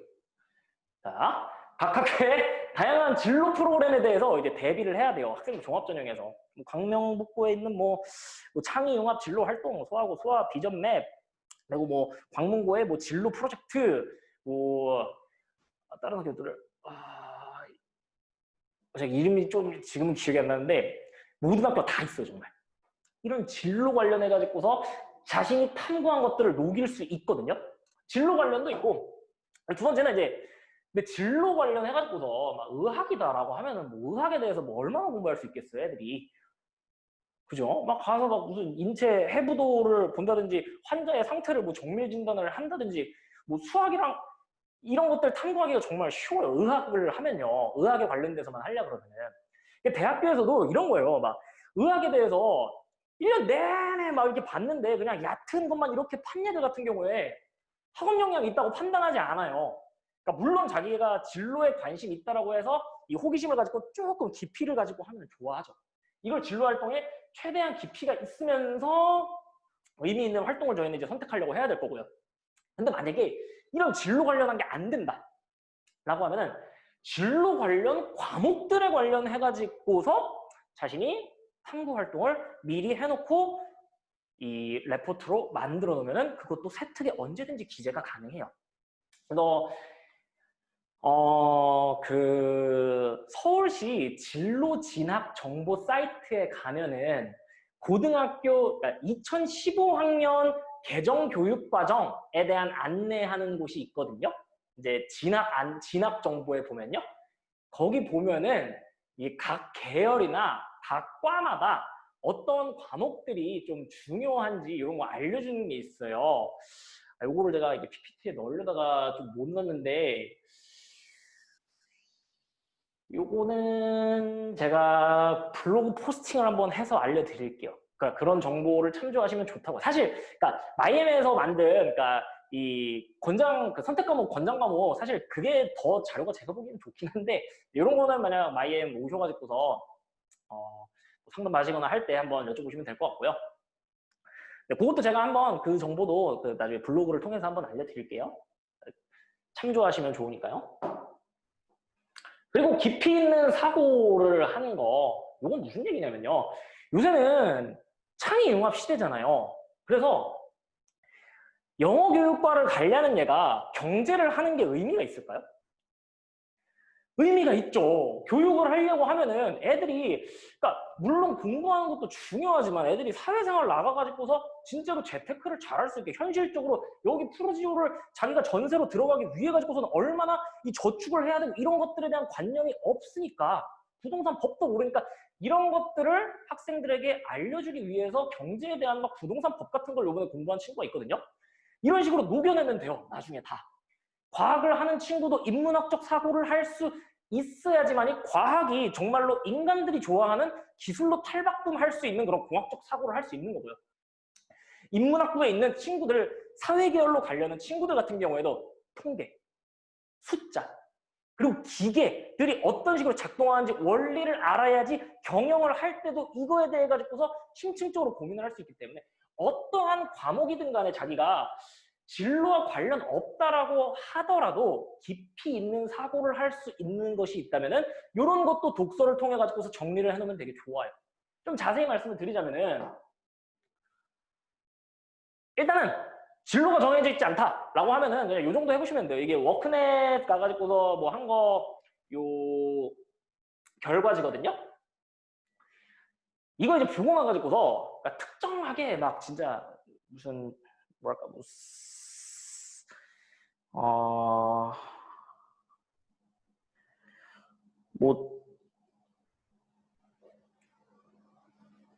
잠시만, 왜 갑자기 배터리가 나갔지? 그 특정 진로라는 게 엄청 제가 심화적인 특성을 생각하고 있었나 봐요. 무슨, 경영자인데, 무슨 산업공학 전문, 자동차 공장, 무슨 경영자. 이렇게 할 필요 없다는 거예요. 그냥 상경 계열. 이렇게 가도 된다는 거예요. 왜냐면은 이게 진로를 예전에는 막 부모님 내가 원하는 진로 이런 거 다 이제 제출됐었고 막 이런 게 무슨 일관적으로 막 심층되면 좋다 이런 얘기했는데 이게 반영되지도 않고요. 지금은 이제 대학에 제출되지도 않고요. 그리고 지금은 이제 이 과목들 자체가 이 융합이 돼 있잖아요. 문제가 통합이 돼 있잖아요. 양쪽 다 보는 거. 그러니까 물론 이제 이과 쪽은 이제 뭐 그쪽에 대해서 깊이 탐구를 해야 되겠지만 특정 진로가 아니더라도 지금 관심 있는 게 만약 1학년이라고 하면은 뭐 기계공학 그리고 뭐 사회학 이런 관심 있다고 해도 되거든요. 근데 이게 대충 그렇게 잡으라는 게 아니라 가장 선호하는 계열이라도 정하면은 이제 유리하기 때문에 그래요. 그러니까 막 책을 보려고 한다고 해도 이제 책 고르는 법도 알려드릴 텐데 대체 무슨 책을 어떤 카테고리에서 골라야 될지도 모르기 때문에 좀 그 근거를 가지고서 이 선호하는 직업이나 뭐 특정 과를 만약 특정하기 어렵다면은 계열이라도 좀 정해놓는 게 좀 유리하다는 거예요. 그래서 이런 거는 어떻게 정하는 게 가장 좋냐면요. 이제 워크넷이나 커리어넷 가면은 이런 거 다 볼 수 있거든요. 거기 있는 거 전체 다 하시면 돼요. 막 그렇게 오래 걸리지 않아요. 뭐 사실 아이 인생이 있어가지고서 뭐 공부 진짜 뭐 두세 시간 하는 것보다 진로에 대해서 설정을 해보고 부모님들이랑 같이 이 진로는 정말 어떤 진로인데 너한테 맞을까 안 맞을까에 대해서 툭 까놓고 얘기하는 시간이 인생에 있어서 훨씬 의미가 있다고 보거든요. 그래서 요거를 진로 검사를 부모님들과 함께 자료를 좀 이제 막 유튜브도 찾아보시고 진짜 막 연봉도 찾아보고 그리고 이 직업 만족도 그리고 이런 회사들이 지금 대체 어떤 프로젝트를 하고 있는지 이런 거를 같이 찾아보면서 이렇게 대화를 하셔야 돼요. 이제 막 어머님들이 이제 막 설명회 같은 데서 진로가 안 정해져 있으면 너무 불리하다 이러니까 이렇게 애들 불러다가 야, 너 왜 뭐 다른 진로도 없어? 이러면은 사실 대화가 안 돼요. 이게 고등학교 가서 애들이 그럼 진로를 정하는 것 자체도 일로 여기거든요. 그래서 이런 거를 하면은 일단은 아이의 기본적인 성향과 그 성향에 맞는 그런 직업군들이 나오잖아요. 그럼 거기에 대해서 다양하게 찾아보면서 부모님이 만약 가능하시면은 거기에 관련된 독서도 같이 하시고 거기에 대한 얘기도 해보는 걸 되게 추천드려요. 독서가 너무 무겁다? 유튜브도 괜찮아요. 요새 유튜브에 보면은 직업에 관련된 거 엄청나게 영상이 많이 있거든요. 이런 거를 대화를 최대한 하시면서 가능한 한 선호하는 계열이라도 좀 약간 정해주시고.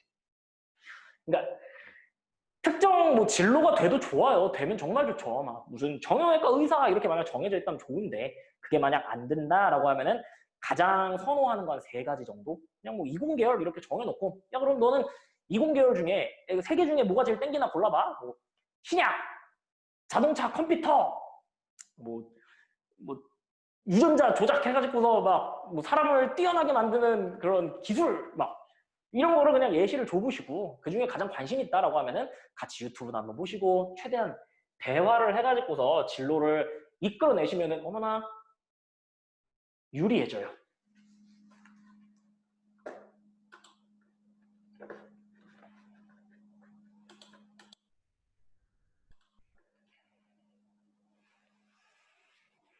유리하다는 게 어떤 거냐면은 이 책을 고르거나 논문을 고르거나 해서 이런 걸로 그러니까 리포트 같은 거를 만들어 놓고 고민을 해놓으면은 고등학교 때 갔을 때 상당히 유리해지는 거는 있거든요. 그러니까 방향성을 가지는 게 유리해진다는 거예요. 특정 진로를 특정했을 때 유리한다기보다는요. 그러니까 이게 진로가 많이 안 정해져 있으면 막 책 고르기도 애매하잖아요. 그래서 이렇게 진로를 최대한 이제 대화를 통해서 정한 후에는 기본적으로는 독서가 제일 중요해요. 그러니까 뒤에 가서 뭐 DBP하고 뭐 K목은 오늘 너무 무거워서 뺐는데 그런 다양한 게 있지만 진로가 정해져 있으면은 여기 S24 들어가면 카테고리가 다 있거든요. 요거는 제가 지금 생명과학 파트로 들어온 거예요. 생명과학 파트 가면 요새는 당연히 코로나가 제일 많아요. 코로나도 있고 뭐 노화도 있고 뭐 웨어러블 장치부터 해서 다양한 생명과학 중에서 이제 관심 있는 책을 빌리면 되는데 책을 빌릴 때 꼭 목차를 확인을 해보고 빌리셨으면 좋겠어요. 왜냐면은 자기가 관심 있는 주제가 있으면은 빌리는 거지 그냥 제목만 딱 보고서 이게 관심 있는 주제야라고 특정하기 정말 쉽지가 않아요. 그래서 꼭 목차를 이제 읽어보시고서 책을 고르셨으면 좋겠어요. 그런 다음에 책을 빌리실 때 이 광명시 도서관 같은 경우에는 한 번에 책 7권씩 고를 수 있잖아요. 7권.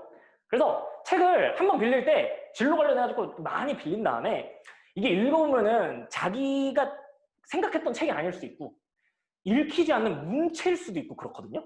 그리고 생각보다 책이 정말 별로인 책들도 꽤나 있어요. 그렇기 때문에 책을 이제 7권을 이제 빌린 다음에 빌린 후에 목차는 일단 보고 빌렸으니까 한 챕터 정도 읽어보다 보면은 아, 이 책은 정말 내 인생에 의미가 있겠구나. 그런 책을 중심으로 읽고 나머지는 그냥 반납하면 돼요. 어차피 안 읽을 책, 뭐 이거 반납하고 나면 2주 동안 못 빌리잖아요. 뭐 괜찮잖아요. 어차피 안 읽을 책이니까요. 그래서 뭐 이거는 뭐 대부분 아시겠지만, 요거 전에, 잠시만요. 이거 책 정했으면은 뭐 다 아시겠지만 여기 보면은 요게 지금 아까 봤던 거 노화의 종말이라는 책이거든요. 무슨 텔로미어라는 그런 뭐 DNA가 저희의 뭐 노화를 막을 수 있다 뭐 이런 게 요새 되게 핫한 생명과학 주제 중에 하나거든요. 근데 이렇게 이게 대출 가능인데 이게 지금 광명도서관에 있어요. 지금 광명도서관이라는 거는 만약에 소아동 계신 분께서 이거를 지금 빌리려고 하면은 광명도서관은 지금 이 철산도서관, 소아도서관, 지금 한도서관이 지금 다 지금 대출이 돼 있잖아요. 그랬을 때 이거 상호대차 뿅 하잖아요. 그러면은 이게 소아동으로도 철산도서관으로도 와요. 그래서 상호대차 미리 신청하면은 요거 문자도 다 오거든요. 그래가지고서 이거를 이 7권을 집으로 이제 배송시키는 거예요. 미리. 이것도 말이 좀 길어질 것 같긴 한데 하나만 더 말씀드리면은 학기 중에는 만약에 학생부에 녹일 수 있는 그런 주제들이나 뭐 자유 주제들 나오잖아요. 그러면은 그러니까 승리하는 학생은 어떤 학생이냐면요. 도서관에서 최대한 빨리 상호대차를 많이 거는 학생이 이겨요. 그러니까 광명북부에서 이런 주제가 나왔어요. 뭐 과학, 과탐실에 나온 주제인데 거기에서 뭐 적정 기술 그리고 생체 모방 기술 막 다양한 게 있는데 이 중에서 건축에 쓰인 과학이라는 게 있었는데 건축에 쓰인 과학책이 건축이랑 과학 이런 거를 이제 찾아봤을 때 너무나도 이 학생부에 녹이기 좋은 책이 광명시에 3권 있었거든요. 이거를 미리 빌린 친구들은 다 그거를 다 녹였거든요. 근데 뒤에 또 이 기계나 이제 뭐 건축이나 이런 쪽으로 활약을 했던 친구들은 뒤에 책을 못 빌렸어요. 그래서 그러니까 이런 걸 지금 같은 경우에는 이제 뭐 책을 다양하게 빌리는데 나중에 학생부를 관리할 수 있는 뭐 수행평가나 이런 진로 활동이 나왔을 때도 최대한 빨리 도서관 사이트에 들어가가지고서 이거를 상호대차를 걸든 자기가 가서 빌리든 책을 많이 확보해 놔가지고서 그 자료를 기반으로 쓰는 것이 가장 수행평가랑 이런 레포트 같은 거를 잘하는 이 원리예요. 그리고 아까 제가 그 깊이 있는 사고 해야 된다라고 했잖아요. 깊이 있는 사고를 하려면 어려운 책을 읽어야 돼요. 그 어려운 책을 읽으면은 당연히 독해력도 올라가는 데다가 그 책에 대한 고민을 하는 흔적들을 당연히 교수님들은 좋아하죠. 학구적인 탐구를 한 학생이고 그 내용에 대해서 자기가 고민을 할 테니까요. 근데 그런 거 책을 고르기가 좀 어렵잖아요. 막 베스트셀러 막 가봐도 어떤 게 좋은 책인지 모르겠으면은 그냥 서울대 필독도서를 보시면 돼요. 서울대 필독도서들은 좀 약간 어려운 게 있어요. 사피엔스나 뭐 이기적 유전자 이런 거 아이들이 그냥 바로 읽기에는 좀 어렵거든요. 요거 그냥 이분에 대한 뭐 선호도 차이는 있겠지만 여기 책 읽어드립니다 사이트 유튜브 채널에 들어가면은 여기 대부분의 책들이 이제 서울대 필독도서거든요. 그래서 여기 가서 이 책에 대해서 한번 들어보고 이게 되게 재밌고 흥미로운 데다가 내가 내용도 좀 이해가 됐는데 이런 책들로 빌려보시면 돼요. 최상위권들은 제가 이거는 정말 다 시키긴 하거든요. 서울대 책들 읽어보는 건 정말 필독도서들 읽는 건 정말 의미가 있어요. 그래서 이렇게 책을 이제 빌린 다음에 특정 주제에 대해서 이제 책을 빌린 다음에 그 책 중에서 가장 자기가 의미 있는 부분만 읽어도 되기는 해요. 왜냐면은 저희가 대학교에 가서 무슨 레포트를 쓴다라고 해도 그러니까 거기에 관련된 주제 다 읽고 나가지고 30밖에 작성 못해서 내는 예보다는 필요한 자료들 다 찾아가지고서 자기가 원하는 결론을 낼 수 있게 자료를 잘 찾는 아이들이 더 뛰어날 수 있잖아요.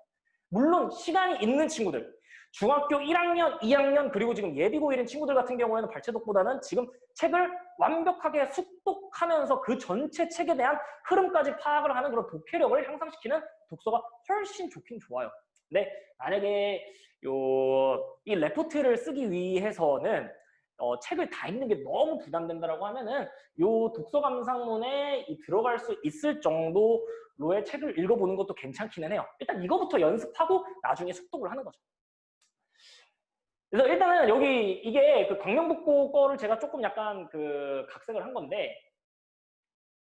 여기에 써야 될 게 책 읽고서 이거 읽기 전에는 이게 왜 읽었나 이거를 써야 돼요. 이 서울대 개별 자기소개서 항목이 이런 게 나와요. 이 책 선정 이유가 뭐냐라고 나와요.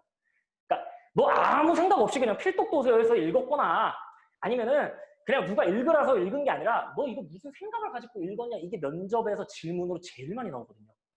그래서 이 책을 내가 왜 읽지? 이 책에서 어떤 문제의식을 내가 해결하려고 하지? 이걸 적어놓으면 나중에 면접 준비할 때 이것만 읽어보면 되거든요. 그리고 읽을 때마다 중요한 내용, 어려운 내용, 핵심 내용을 바탕으로 독서 기록장에 누적 기록을 해놔야 돼요. 이게 이제 요 파트에 들어가는 거거든요. 그래서 이게 중요한 내용, 어려운 내용, 핵심 내용이 나중에 뭐에 들어갈 거냐면요. 그 레포트를 썼을 때 레포트의 제목으로 들어갈 거예요. 제목으로. 그리고 그 제목이 어디에? 학생부에 적히게 될 확률이 되게 높거든요. 근데 이게 학교에서 이제 이런 수행평가나 진로활동이 나오면은 아 내가 이걸 한번 써봐야 되겠다라고 하는데 그 내용이 기억이 안 나면 그 책 갖고 와가지고 처음부터 다시 다 읽어야 되거든요.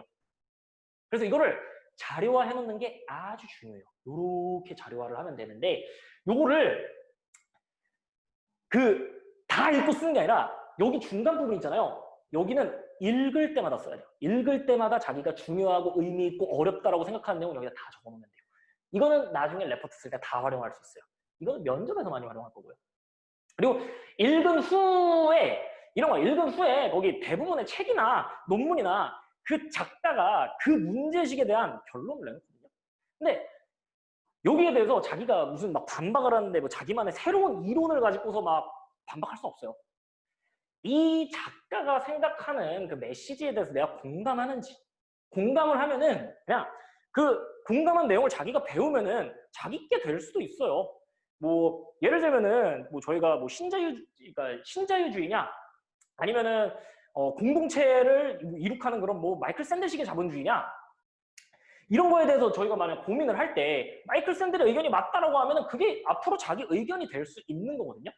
그래서 요거는 나중에 레포트의 결론 부분에 자기가 그 작가의 메시지를 자기가 받아들여서 그거를 자기 의견을 차용도 할 수 있어요.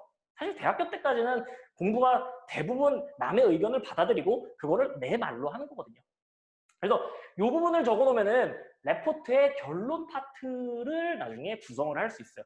그래서 이 책에서 말하는 메시지에 대해서 내가 어떻게 판단하는지, 이 반대하는지 찬성하는지, 그리고 나중에 가서 그 레포트를 쓸 때는 이런 방향으로 가야 된다라고 이제 이 작가의 의견을 차용해서 쓸 수 있는 거죠.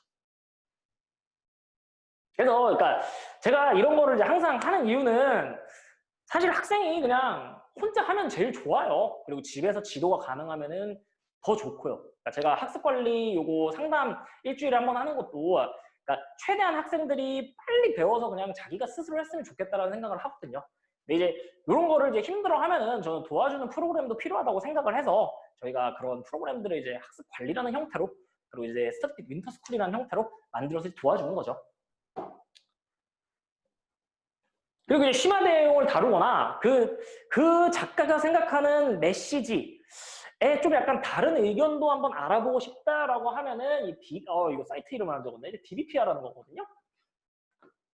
DBPR 사이트를 이용하면 돼요. 이 DBPR은 이제 아이디랑 비번이 학교에서 인증을 해줘야 되는데 요거는 각 학교마다 다 가지고 있기 때문에 학교 선생님께 여쭤보면 돼요. 그럼 아이디 비번 다 있거든요. 인문계열 같은 경우에는 이제 한국말이기 때문에 정말 활용도가 높아요. 근데 자연계열은 이게 너무 전문적인 내용이 좀 많기는 해요.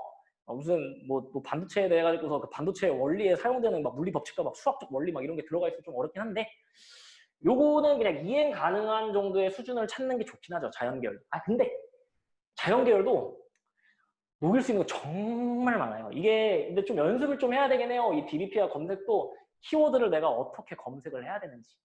근데 이것도 자기 진로에 관련해서 키워드를 검색을 해보는 거를 연습을 하면 금방금방 늘어요. 처음이 어려워요. 처음이. 그래서 이게 모든 논문의 이게 초반 요약이랑 결론 부분 같은 경우에는 자기가 찬성하는지 아닌지 그리고 이거의 핵심 내용이 뭔지는 정리를 해놓잖아요. 그럼 나중에 이게 레포트에 좀 약간 결론 부분으로 많이 쓸 수 있어요.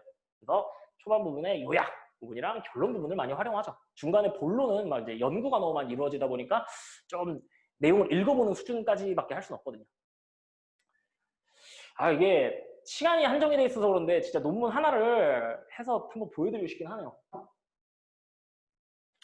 그래서 레포트의 구성 같은 경우에는 심플해요. 레포트란 게 별거 아닌 게, 그러니까 물론 이제 학교에서 수행평가로 나온 레포트 같은 경우에는 기준이 있어요. 그 기준에 맞춰가지고 해야 되거든요. 뭐 창의적인 내용이 들어갔냐, 뭐 논리적인 서술 구조가 들어갔냐, 그리고 이거에 관련된 뭐 정의가 들어갔냐 이런 기준들이 있는데 사실 제가 지금 얘기하는 거는 이제 뭐 진로 활동 그리고 자율 활동 그리고 학기 말에 선생님들께서 이제 뭐 발표하라고 기회 주셨을 때 하는 그런 발표들 그런 거 얘기하는 거거든요. 이제 이런 거 할 때는 그냥 진짜 소름 돋는 결론에 이런 것만 넣으면은 넣고서 제목 잘 짓고 목차만 잘 지어주면 학생부에 되게 잘 들어가거든요. 서론에는 그냥 왜 이 문제에 대해서 탐구하는 것이 중요한가 이거 넣으면 돼요. 이건 뭐 뉴스에서도 찾을 수 있고 그 책에 보면은 그 책의 서론에 내가 왜 이 책을 썼는지 나오잖아요. 이게 왜 중요한지 넣고 그리고 이 문제의식에 대한 현 상황과 발생 원인 등 이런 배경들 요거 넣어주면 돼요. 본론에는 이제 내용이 들어가겠죠. 이 문제의식에 대한 구체적인 내용들이랑 이 문제의식을 이해하기 위해서 필요한 그러한 지식들에 대해 가지고서 카테고리화 해가지고 넣으면 돼요. 그런 다음에 아까 말씀드렸죠. 나는 이 문제의식에 대해서 어떻게 생각하는가를 작가의 말을 차용할 수도 있고 아니면 자기가 가능하다라고 하면은 자기만의 그런 생각을 얘기를 하면 되는 거죠. 그리고 이 문제의식에 대해서 해결 방안은 무엇인가? 이 해결 방안도 자기가 찾는 게 아니라 책에 웬만한 건 다 나와 있어요. 그 해결 방안들 중에서 진짜 괜찮다고 생각하는 거를 나만의 언어로 쓰는 거. 이게 사실은 레포트예요. 이게 어렵지는 않아요. 이게 한 번만 해보면은 지금 소하고 최상위권 친구인데 그 고등학교 2학년 때 저를 이제 만났는데 얘가 정말 학생부가 너무 빈약한 거예요.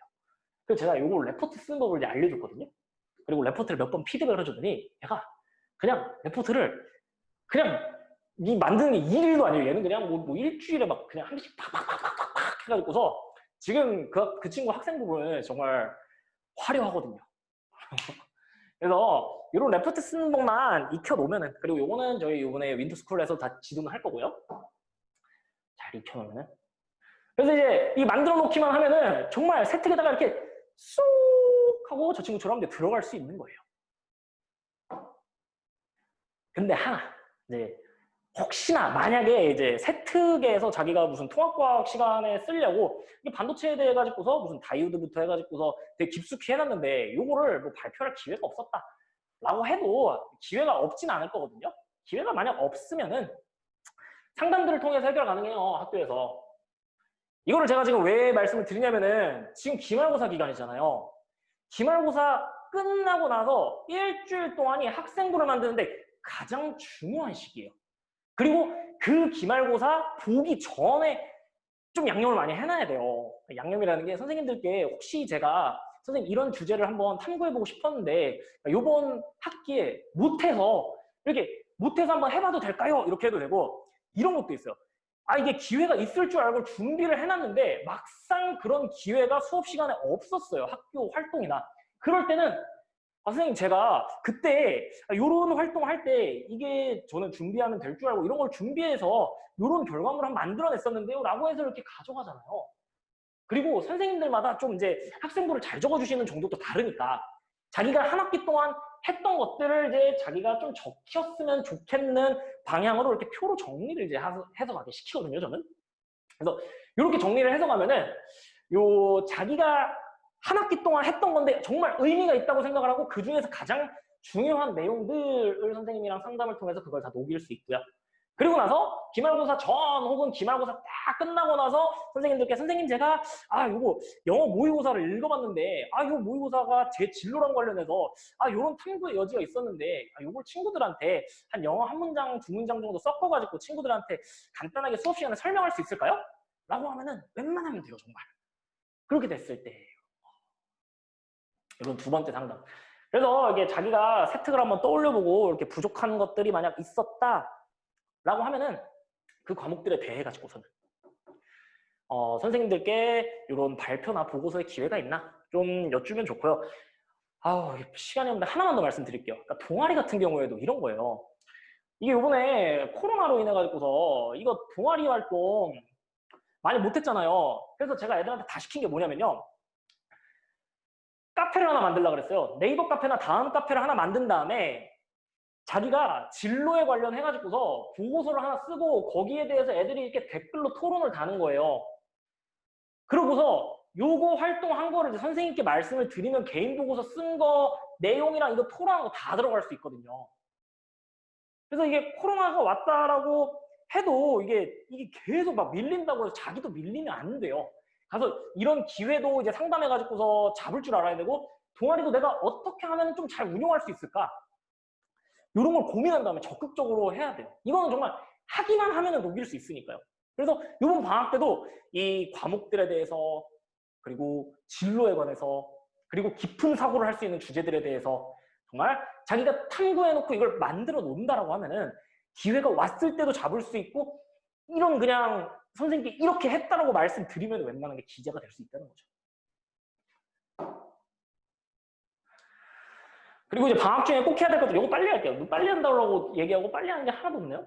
일단 기준을 좀 바꿔줘야 돼요. 제 생각에는 이게 옛날에 그러니까 붙고 들어갈 때 애들 마인드랑 그러니까 지금 붙고 들어갈 때 친구들 마인드가 좀 다르긴 하죠.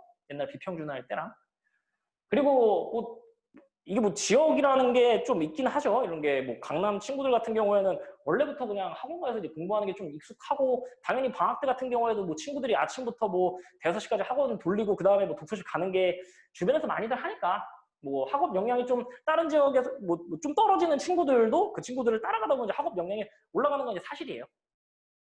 그렇기 때문에 기준을 좀 약간 바꿔줄 필요가 저는 있다고 봐요. 얘들이 그러니까 광명시만 바라보다 보면은 자기 중학교 때를 생각을 할 거고 그래서 기준을 좀 바꿔주는 게 좀 좋아요. 그러니까 너는 지금 전국 단위에서 조금 약간 위치가 어떻다.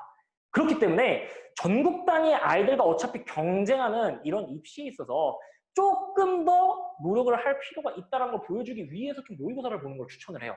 그러니까 중하위권 친구들 이거 3월 모의고사 보면은 이게 그냥 딱 작년에는 근데 이게 3월 그러니까 코로나 때문에 없어서 4월 모의고사거든요.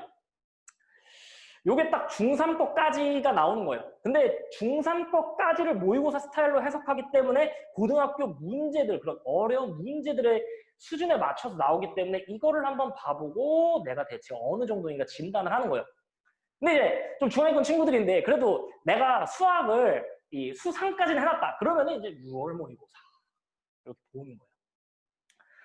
그리고 이 최상위권 학생들은 이제 자신의 수학 진도와 맞춰가지고서 이제 모의고사를 이제 선택해서 보면 되는데, 요거를, 그러니까 언제까지 목표를 잡아주는 게 좋냐면은 12월 한 셋째 주나 넷째 주 때 볼 거니까 너 이거 지금 중학교 3월 공부하자면 6월로 잡는 게 좀 좋기는 해요. 그래서 6월 걸로 하고 너 수상은 웬만큼 진도 나갔잖아요. 너 수상 한번 딱 돌리고 그 통합사회랑 통합과외 과학 거기 앞에 부분 이제 1단원 정도 이제 들어가거든요. 야 이거 공부해봐 라고 해서 목표치 찍어주고 딱 12월 말에 이거 보고 나면은 이제 애들이 좀 긴장을 하기 시작을 해요. 아 내가 조금 더 해야 되겠구나 라고. 그래가지고서 내가 지금 광명시 수준에서 있었는데 아 이게 전국 단위로 봤을 때 같은 경우에는 진짜 공부를 더 해야 되는구나를 좀 인식을 할 수 있거든요. 그래서 기준을 이렇게 모의고사를 통해서 한번 바꿔줄 필요가 있어요. 아, 이 광명시에서 중학교에서만 보던 것에서 벗어나야 된다는 거죠. 그리고 기준을 또 바꿔줘야 돼요. 이거 책 같은 경우에도 아 그냥 시간 나오면 읽는다 이런 식으로 생각을 하면 안 돼요. 독서가 얼마나 이득인지 이거를 오늘 들으셨잖아요. 그러니까 네가 준비만 해놓으면 학생부에 그냥 기재를 다 할 수 있대. 그러니까 공부하는 것도 이게 공부는 이제 시간 투자를 좀 해야 되는데 야 이거는 시간 투자를 네가 하루에 한 30분 정도만 해놓으면은 모든 과목에다가 다 기재를 할 수 있다더라. 이게 얼마나 이득인지 알려주는 거죠. 그래서 수준에 맞는 꾸준한 독서를 하고 그리고 독서한 내용을 꼭 자료화를 해줘야 돼요. 이거를 방학 때 해줘야 돼요. 기준을 바꿔서 공부를 정말 해야 한다는 상황을 알려주고 책이 정말 중요한 거를 알려줘가지고서 학생부 종합전형에 대한 대비를 할 수 있는 이런 마인드셋을 좀 가지게 해줘야 된다는 거죠. 그리고 중하위권이랑 상위권이랑은 좀 공부가 달라야 되는데요. 중하위권은 아이고 죄송합니다. 위험이 좀 있어서. 자, 고1 3월 혹은 6월 학력평가 기준 국영수 1등급을 목표로 하면 돼요. 그래서 이거 이렇게 해도 돼요. 그냥 이거 6월 거 이제 보잖아요. 그럼 이제 좀 털리잖아요. 그러면은 너 이거 한 달 뒤에 이거 똑같은 거 볼 거니까 이거 준비해라고 하시면 돼요. 그리고 중3 시험지 그러니까 이게 이런 거예요. 오답 정리를 안 하는 친구들 같은 경우에는 그 자기가 어디가 잘못된지를 모르거든요. 근데 이런 거예요. 애들이 좀 알았으면 좋겠어요. 중3 시험지 봤을 때 한 BC 나오는 친구들 같은 경우에는 일반적으로 자기가 어떤 거에 대한 학습을 집중해가지고서 기간을 끌어가지 못했기 때문에 틀리거든요. 이게 다시 말해갖고 책에 보면은 왜 틀렸는지 거의 근거가 다 있어요. 너 이것만 공부하면 다 맞힐 수 있어라고 알려주는 거죠. 그렇기 때문에 고등학교 때 네가 이 정도로 이 시간 투자를 해야 된다는 걸 알려주고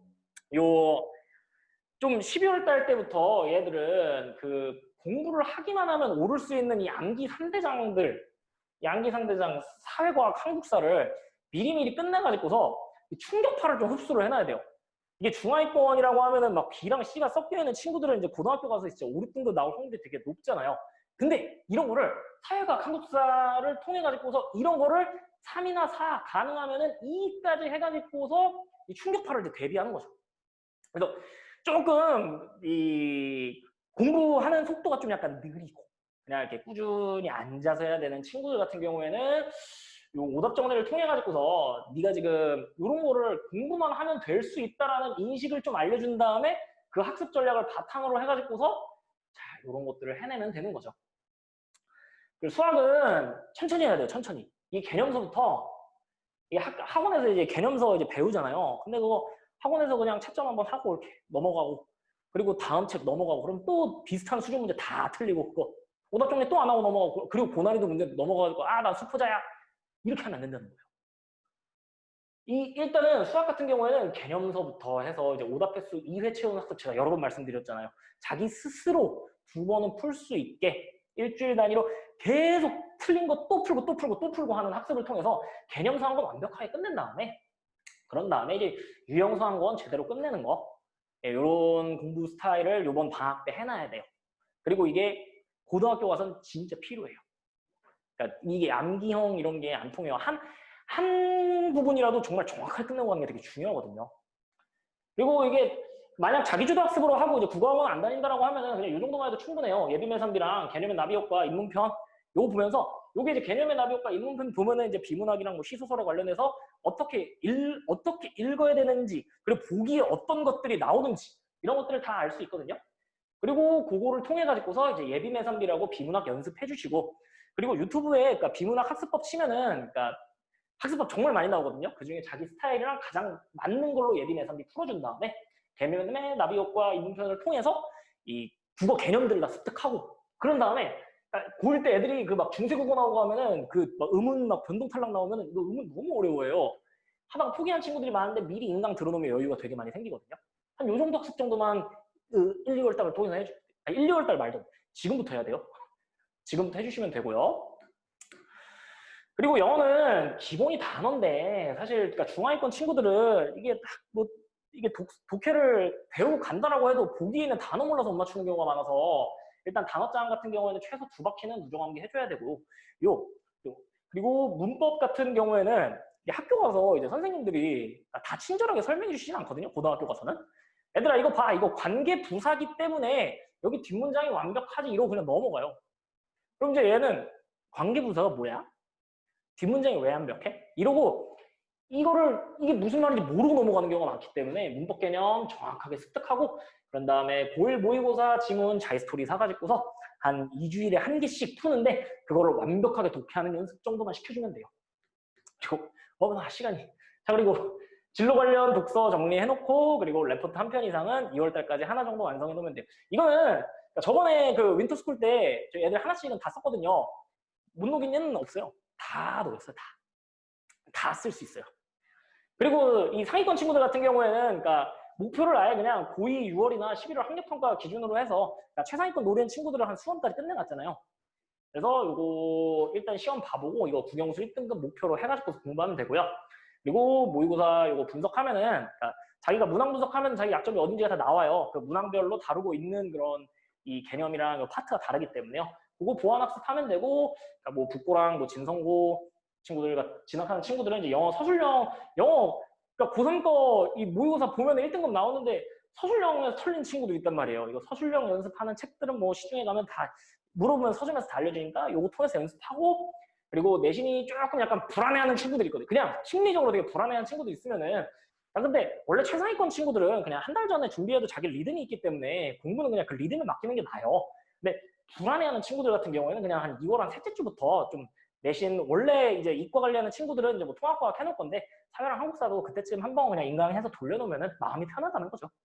그리고 서울대 필독도서 저는 최상위권 친구들은 꼭 읽어야 된다고 생각하고요. 그리고 진로 독서를 통해서 레포트를 방학 3편 이상은 좀 써놔야 된다고 생각해요. 최상위권은. 그리고 상위권일수록 이게 녹일 수 있는 기회가 좀 더 와요. 그러니까 뭐 학교에서 차별을 한다는 게 아니라 그러니까 얘들은 그 시간적 좀 약간 여유가 있다 보니까 그리고 마음 그리고 운용하려고 하고 상담을 되게 많이 하니까 그런 상담을 통해서 이런 기회가 되게 많이 올 건데 3편 이상 써놓으면 이거 다 충분히 녹일 수 있거든요. 그래서 이런 거를 해놓으면 좋아요. 그래서 그러니까 이게 윈터스쿨을 오는 학생들 같은 경우에는 이걸 이제 선생님이랑 저랑 이제 잡아줄 거고요. 그래서 그거를 이제 계획표를 세워가지고서 이제 지속한다고 보시면 돼요. 그래서 일단은 제가 항상 말씀드리지만 제가 광명시 출신이어서 그런지 뭐랄까요? 이게 광명시 학교들도 지금 좀 경쟁력을 충분히 갖추고 있고 그리고 학생들도 역량이 섣불리 뛰어나졌다라고 말씀은 못 드리겠고요. 열심히 하려는 학생들이 많이 나오고 있어요. 의대 진학하려는 학생들부터. 그러니까 그런 친구들이 막 모르거나, 그러니까 방향성을 몰라서 좀 손해를 보진 않았으면 좋겠어요. 그래서 이런 설명회들을 항상 준비하는 이유도 그거고, 저희가 프로그램을 만드는 이유도 그거거든요. 그래서 광명시가 사실 이 옆에 있는 이 목동 학교들에 비해 이제 저는 프로그램이 한번 더 좋아지는 때가 오지 않을까 싶어요.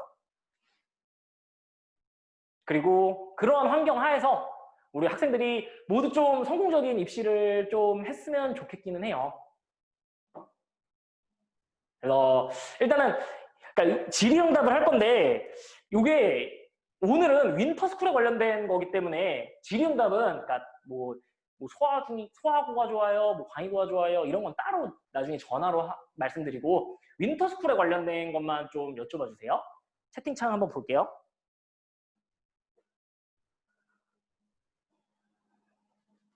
그래서 윈터스쿨 관련해가지고 질문 있으면은 좀 해주시면 좋을 것 같아요. 차량은 이번에는 운행은 안 할 것 같고요.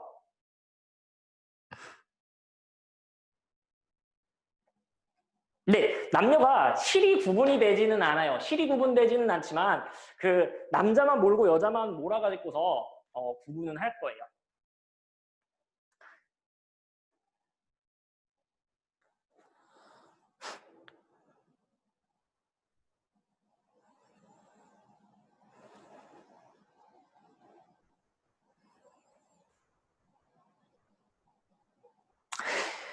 네, 올해는 몰입형, 주도형으로 나뉘지는 않고요. 그러니까 윈터스쿨이 그냥 몰입형이라고 보시면 되고요. 그냥 이제 실만 이용하는 친구들 같은 경우에는 그러니까 원래 이용했던 것처럼 이제 실만 이용하시면 되는데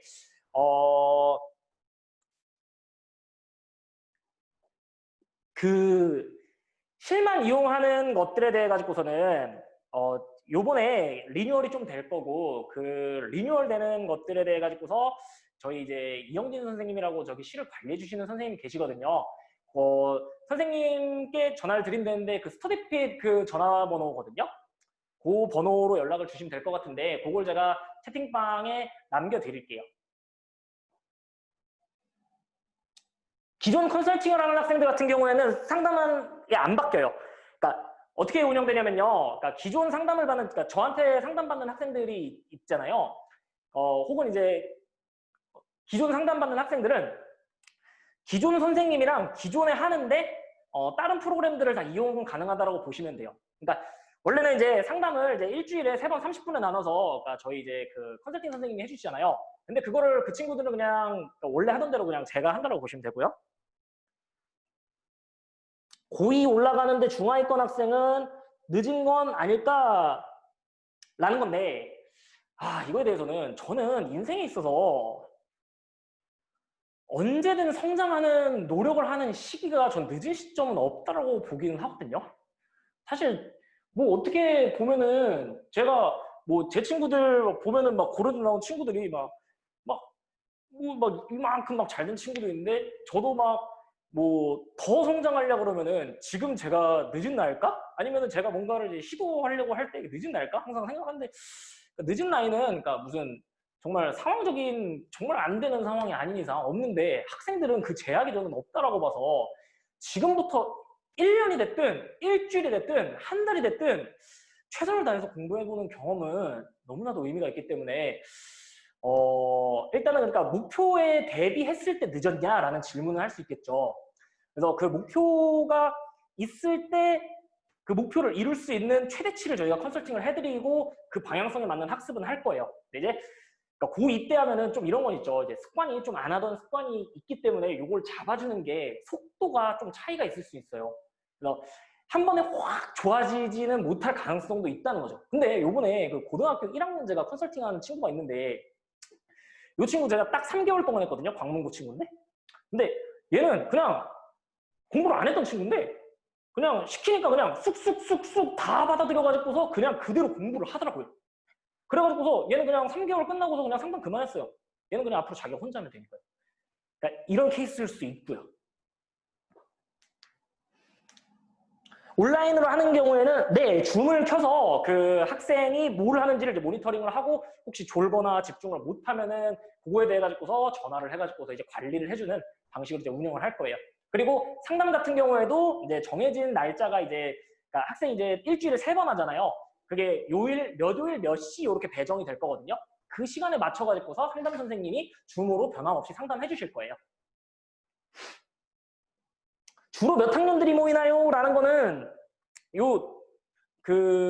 요번 설명에 신청하신 분들의 좀 약간 비중을 말씀드려도 될 것 같은데 예비 고1이 가장 많아요. 그리고 예비 고2랑 그리고 예비 중3이 그 다음 많고요. 네, 학원이 4, 5시쯤 짜여있다라고 하면은 학원 4, 5시에 갔다 오시면 돼요. 그리고 나가지고서 그 시간 끝나고 나서 와야 될 시간에 오지 않으면 저희가 다시 연락을 할 거고요. 그리고 아까도 말씀드렸다시피 9시까지 6시까지 하고 해당 요일에 자기 학생이랑 어머님이랑 협의를 봐서 내가 목요일 같은 경우는 4, 5시 끝나고서 7시부터 10시까지 하겠다라고 약속을 하면은 그 시간에 등원할 수 있도록 저희가 전화해서 관리하고요. 중등, 고등은 실을 떨어뜨리진 않아요. 상담의 내용이 달라질 뿐이에요. 같은 실에서 할 거예요. 제가 이거 재밌는 얘기 하나 해드리면은 저번에 공부 제일 열심히 했던 친구가 예비 중3 친구 1명이랑 예비 고1 친구 1명이거든요. 그 예비 중3 친구는 정말 대단하죠.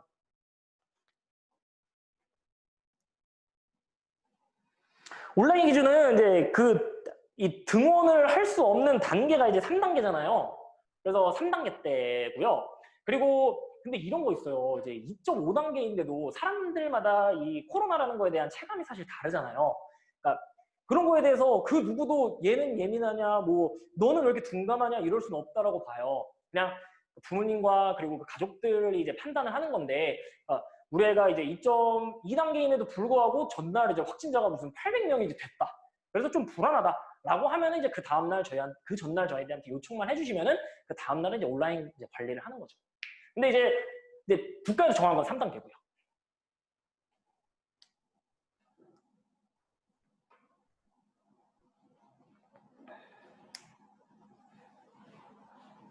자, 하루에 2~3시간 공부하던 아이인데 엄청난 스케줄을 견뎌낼 수 있을까요를 해내게 하는 게 이제 저희들의 이제 몫인 거죠. 이제 최대한 설득하고 이제 하는데, 그러니까 너무나도 이제 힘들어 하면은 이제 2~3시간을 일단은 천천히 늘리고 나머지 시간을 일단 책 읽는 것부터 일단 시작을 할 거예요. 그리고 이게 얼마나 필요한지 너가 이제 할 수 있다.